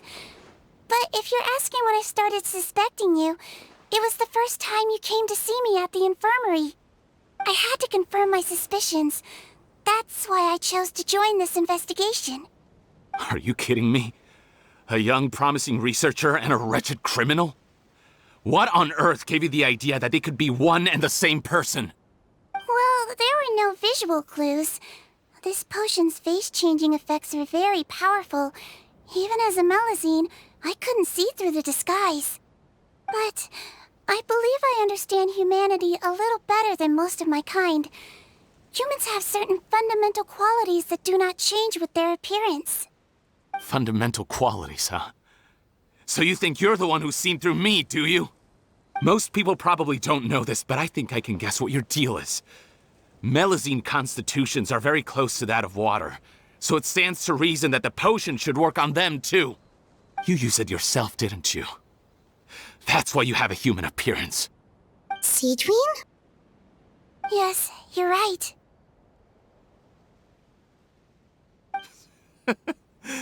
I'll bet it was back in the days when Melazines were discriminated against because of their appearance. It was either carry on living in the gutters as part of an alien race cast out by humanity, or become the head nurse of the fortress of Meripede, revered by all. Not a hard choice to make. It's a no-brainer. So you see, you and I were the same. And I'm the one who saw through you! That's not important right now. You came here to see your mother, didn't you? Well, I can grant you your wish. Huh? Head nurse, I'm not sure that's a good idea in his current state. Don't worry. Back in the warehouse when I traded the potion for our lives, I was doing it to test him. He was willing to risk sacrificing his only chance of escaping capture by opening the gate in exchange for the potion. Also, he could see his mother again. If nothing else, his concern for his mother is genuine. I see. So before you arrest him, please allow him to see his mother one last time. The Traveler and I will accompany him. You have nothing to worry about. All right. I understand.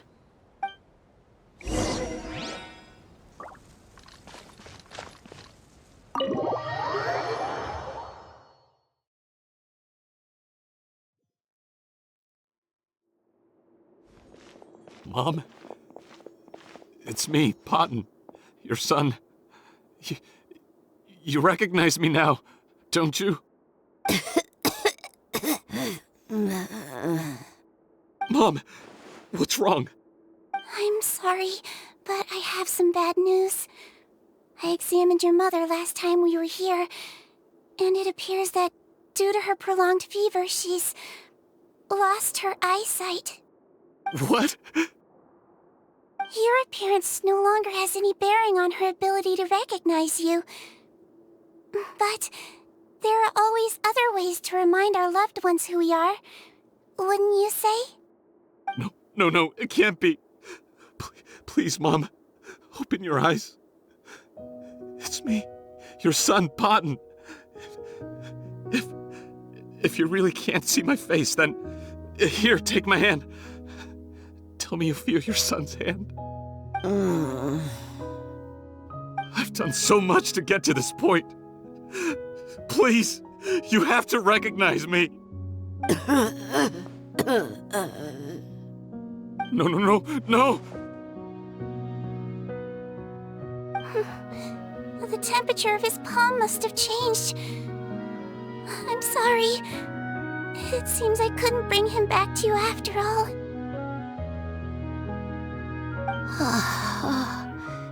It's you. Thank you.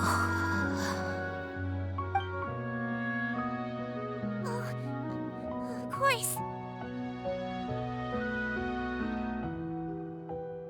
Mom, why will you answer her and not me?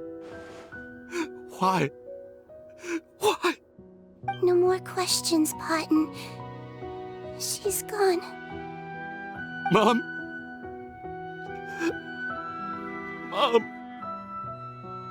I'm sorry to say this, Potton, but you and I are not the same.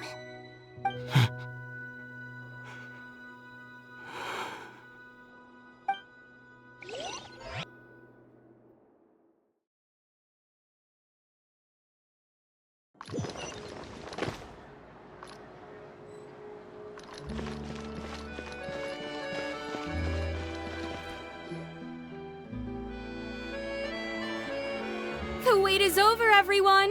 The sale of our new skincare product, Romaritime Essence, will now begin. Another skincare promotion! And it's selling as fast as last time. Wonder what people would think if they knew what was in the last batch. Oh, Sijwin's here too! Hey, Sijwin! Oh, Traveler Paimon, hello! Oh, I hope you two got a good rest yesterday after all your hard work. Of course! Nurse's orders, right? Anyway, are you here to take notes for your next article? Actually, I'm mostly here to help Officer Morgan wrap up yesterday's case. Ah, that reminds Paimon. That stuff sold like crazy, didn't it? Is it gonna cause huge problems? Nope, there's nothing to worry about. Unless modified, Butterfly Dew is an excellent skincare product that's completely safe to use. Besides, officers have already retrieved all Butterfly Dew purchased on the market. Now it's just a matter of disposal. After consulting Monsieur Nervulette, I came up with a way to neutralize any harmful effects, so it'll evaporate naturally without polluting water or soil. Wow, it's Sijwin to the rescue again! Thank you for serving as our consultant, head nurse. All the butterfly dew we recovered has been disposed of, according to your instructions. Great! Good job, everyone! Also, you mentioned you wanted a copy of Rawat's interrogation records. Well, technically, Potten's records. Anyway, I have them with me. Here.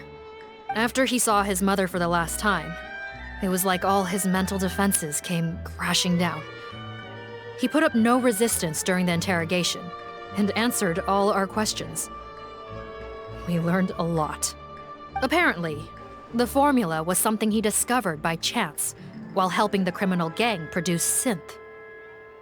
Later, he came up with the idea to dilute it and use the resulting substance as a skincare product. Their supplier was Vache, but you could also argue that they were the ones doing him a favor. His operation helped Vache's gang dispose of an enormous amount of evidence. It made for a seamless collaboration. One man's trash was another man's treasure, and there were no loose ends. It's no wonder we never noticed what Potten's gang was up to. Vache again, huh? Is there still no end to the harm he caused? Make no mistake, the crimes of Vache and his accomplices will come to an end. It's only a matter of time. Since the flood cut off their supply of primordial seawater, they've been forced to resort to riskier methods, like using their private reserve to attack people on the street. Naturally, those attempts all ended in failure. After receiving numerous reports, we were able to zero in on the gang and eventually round them up. That sounds more like it. Based on what he told us in his confession, we pretty much had him backed into a corner, even though he made a point of distancing himself from the gang while disguised as Rawat.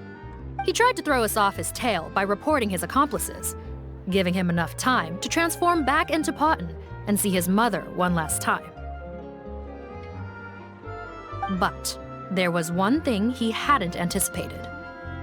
Even though Potten had been missing for a long time, we were very much still on the lookout for him. So the moment he appeared in public after changing back to his original appearance, we caught him. So he tried this once before, huh? Guess he really did want his mother to see him again. But in the end... Looking at the interrogation records, it seems like he spent the first sum of money he earned as Rawat on his mother's treatment. Yes, which is why I suspect that his initial motive for using the potion was not personal greed, but a desire to become somebody who had the power to save her. Even so, he went too far. In the end, he got what he deserved. I understand. Thank you for bringing me these records. Why did you want them anyway? Potten was one of my patients, so I need to put together a medical file for him. My teacher always stressed that a person's life experiences are just as important to their file as their medical history. Why are you still treating him like your patient? Isn't he kind of beyond redemption now? Well, that may be true, but a patient is a patient, regardless of the choices that bring them to my care. One last thing, head nurse. Please keep everything you know about this potion a secret. It would be for the best if most of Fontaine knows nothing of its existence. I know my fellow officers and I will be able to sleep easier if that's the case. Of course. Not to worry. Thank you for understanding. I'll take my leave then. So, Sijwin, did you really use that potion yourself? Why do you sound so surprised, Paimon? I told you all about it. It was quite a while ago now. You mean that story about the witch and the potion? So it was really, actually, genuinely a true story? Yes, it really actually genuinely was. But... I know. There are some secrets I can't tell anyone about. But considering everything we've been through together, I know I can trust you with them. Before I tell you, though, could you follow me somewhere? I want to pay my respects to an old friend. Of course!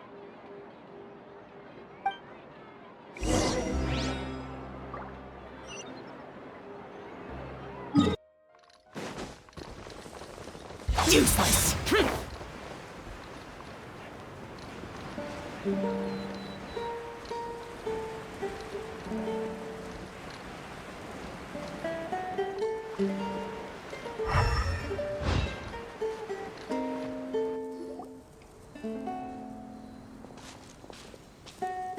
Huh. Nervalet and Risley, they're here too! Good to see you, traveler. Paimon. I trust all has been going well for you? Big news, everyone. The Udex is out of his office on important business. Is that genuinely something people would consider big news? Why wouldn't they? Important business is a big deal. Ah, yes, you're quite right. When someone you care about requires emotional support, being there for them at the right time and place is of the utmost importance. After reading the Maréchal Say Phantom's reports, I had a feeling a trip here might be in order. Take note. That, my friends, is how Monsieur Nervalet shows that he cares. We're both here for the same purpose, actually, to accompany Sijwin as she pays her respects to her late teacher. So the old friend she mentioned was her teacher then? The witch? Oh, sorry. Paimon didn't mean to be rude. It's only because Sijwin calls her that all the time, so... I doubt she considers that title to be offensive, Paimon. Don't worry. Indeed. In fact, I believe Sijwin would take it as a sign of affection. She has spoken of this doctor on many occasions, and it sounds like she was a truly generous individual. In those days, many people harbored prejudices against Melusines. She was the only teacher willing to take Sijwin on as a student. Wow. It's really nice of you two to be here for Sijwin. Guess you guys really look out for your younger colleagues, huh? Younger colleague? Well, that might be true for the Udex, but I'm not sure I can say the same. Sijwin served a sentence in the fortress of Meripede hundreds of years ago, and after she did her time, she decided to stick around. She's been an integral part of our administration ever since.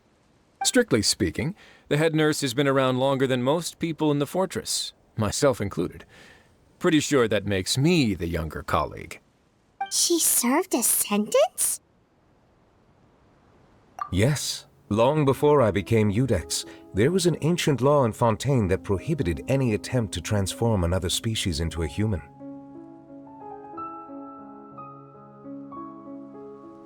Initially, I and most researchers believed this law to have been imposed due to ethical concerns. But now, it seems more likely that the law was nothing more than an insurance policy, a way for Egeria to ensure that her people would remain insulated from the truth, thus enabling them to lead more straightforward, happier lives. Ignorance is bliss, as they say. Sijwin had her reasons for choosing to obtain a human form, but the act was nonetheless in clear violation of the law. Could you tell us a little bit more about what happened back then? Certainly. Sijwin does not object to her close friends learning about her history. In fact, I first learned of it myself because she confessed the truth to me of her own volition.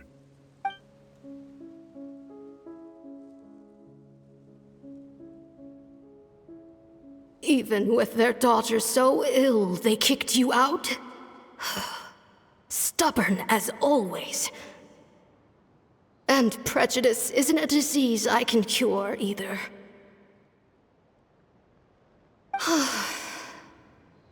Shame that I don't have the energy to get over there.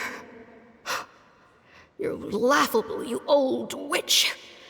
You want to save everyone in Fontaine, but you can't even save the patient before you. Master, what are you... I discovered a strange disease, one I suspect that every Fontanian suffers from. But without witnesses or proof, no one will believe me. I had no choice but to experiment on myself to find a cure, but I hit a wall. And as you can see, it took a wretched toll on me. Then I'll find a cure for you, and then you can go cure her. There's no need. I am beyond saving now. There's nothing you can do. But, Master... As I said before, a doctor's duty is to treat whatever ailments they can. I know, but they don't trust me at all.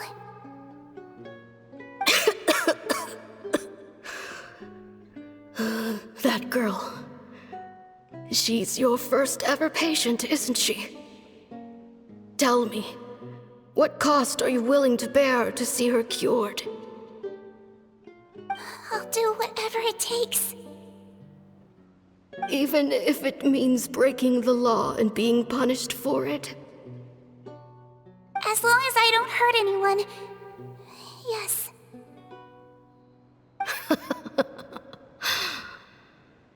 Spoken like a true student of mine.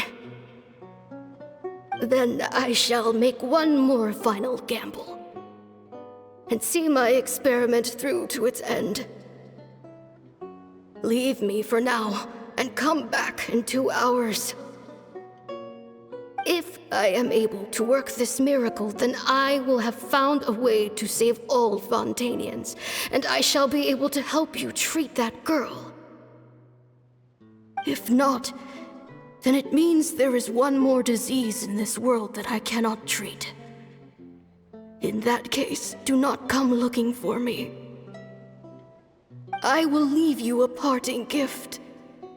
An accidental discovery happened upon through my study of this strange disease. It has little use, but it will at least help you cure this one patient you can reach.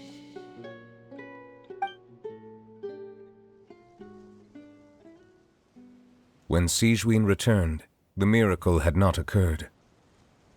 She found a potion bottle and a note on the table. After using the potion as instructed, she gained her current form, breaking Fontaine's law in the process. And after I had confirmed the veracity of the events, I gave my verdict. So that's what happened. I fear Sijwin only understood the full story after the truth about the dissolution of Fontanians was uncovered. When I reflected on all this with that knowledge in hand, I felt a deep sense of regret. As I use the law to uphold justice, there are times when I cannot help but acknowledge its ruthlessness. After the final details of the events surrounding Sijwin's transformation came to light, I checked several sources and, thankfully, the legal code does not require Sijwin to shoulder any additional punishment. Wonder how she feels about all this. Since she invited you here, I imagine she intends to speak of these matters with you, no?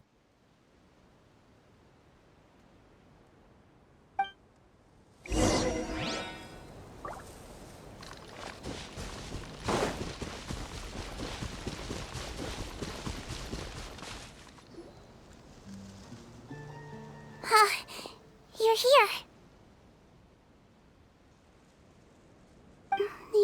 friend I mentioned was my teacher. When she passed, her body was nowhere to be found. All that's left of her is an empty tomb. And even that's deep underwater now. Sijwin, the witch who gave you the magic potion, she was your teacher, wasn't she?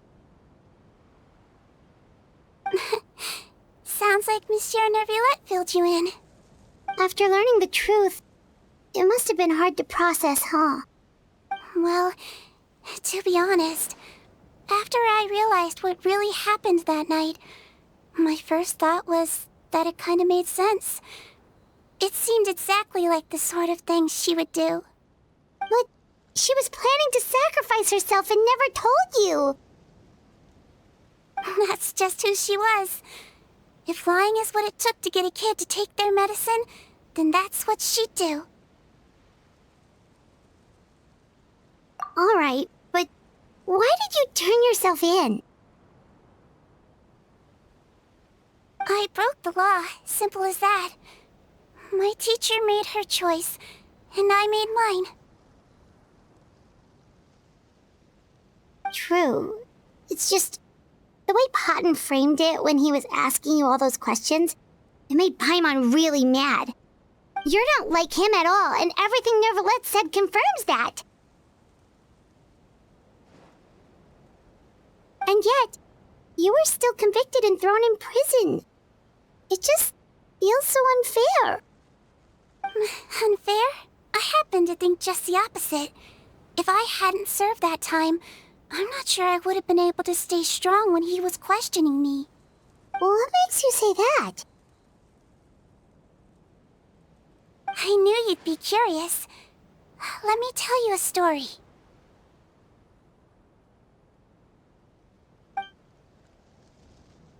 The verdict came down. This Melusine is guilty. The Iudex defended the authority of Fontaine Law, but he did not confiscate the Melusine's medical kit. And so, the Fortress of Meripede gained a new little doctor. She still wore her hood and raincoat, even though it never rained in the fortress. Perhaps thanks to her human appearance, no one refused her treatment. She treated more and more patients, and her sentence grew ever shorter. Finally, the people of the fortress could not live without her, and though her sentence ended, she did not leave them either. Then one day, she received an invitation from the outside world. The location seemed familiar, and when she arrived, an old lady was waiting for her. She saw right through the Melusine's disguise, but didn't reveal it. Instead, she asked a question. Tell me, why do you think you gained the respect of so many people, despite being a Melusine? Because I look like a human? It's been 50 years, Sijwin, and you haven't aged a day. I think everyone knows you are not human. I finally found you, after all these years. I still remember, you know. It was you who saved me that night. But how? I was no longer a Melusine by then. Does it really matter if you're human or Melusine? I remember the warmth of your palm. It's quite unmistakable. And you know what? It hasn't changed one bit. You don't have to hide anymore, Sijwin. These days, everyone wants to make friends with Melusines. And I think that it's all because of you. I'm sorry I couldn't say this until now, but thank you, Dr. Melusine. Now that's an ending Paimon can get behind. After hearing everything Potton said, I wanted to tell him that it didn't matter who he looked like on the outside. But it was too late. the warmth in his palm had already disappeared. I tried to treat him, but the roots of his problem had nothing to do with his face. I understand. Thanks, you two. I appreciate you being here for me while I talk this through. Oh, it's nothing. Our pleasure.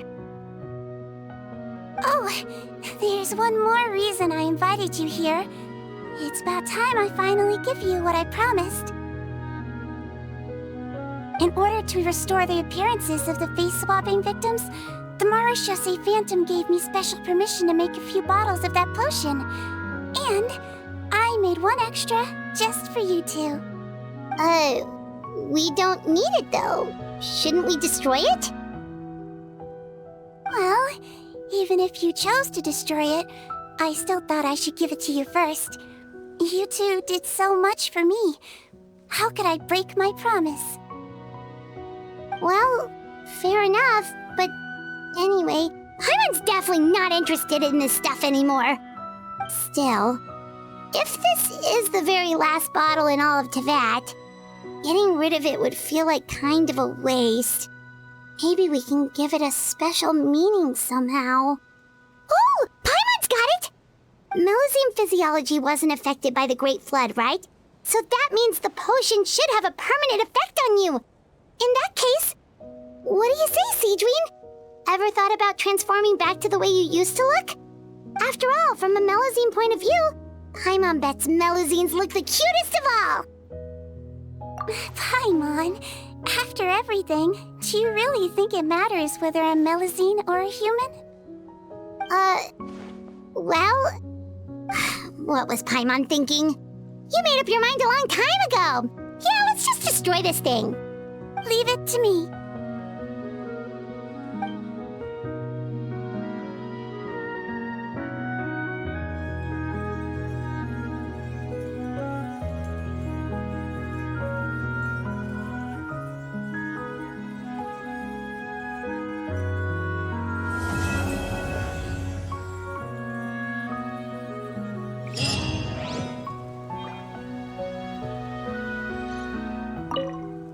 I'd like to stay here with my teacher for a little longer.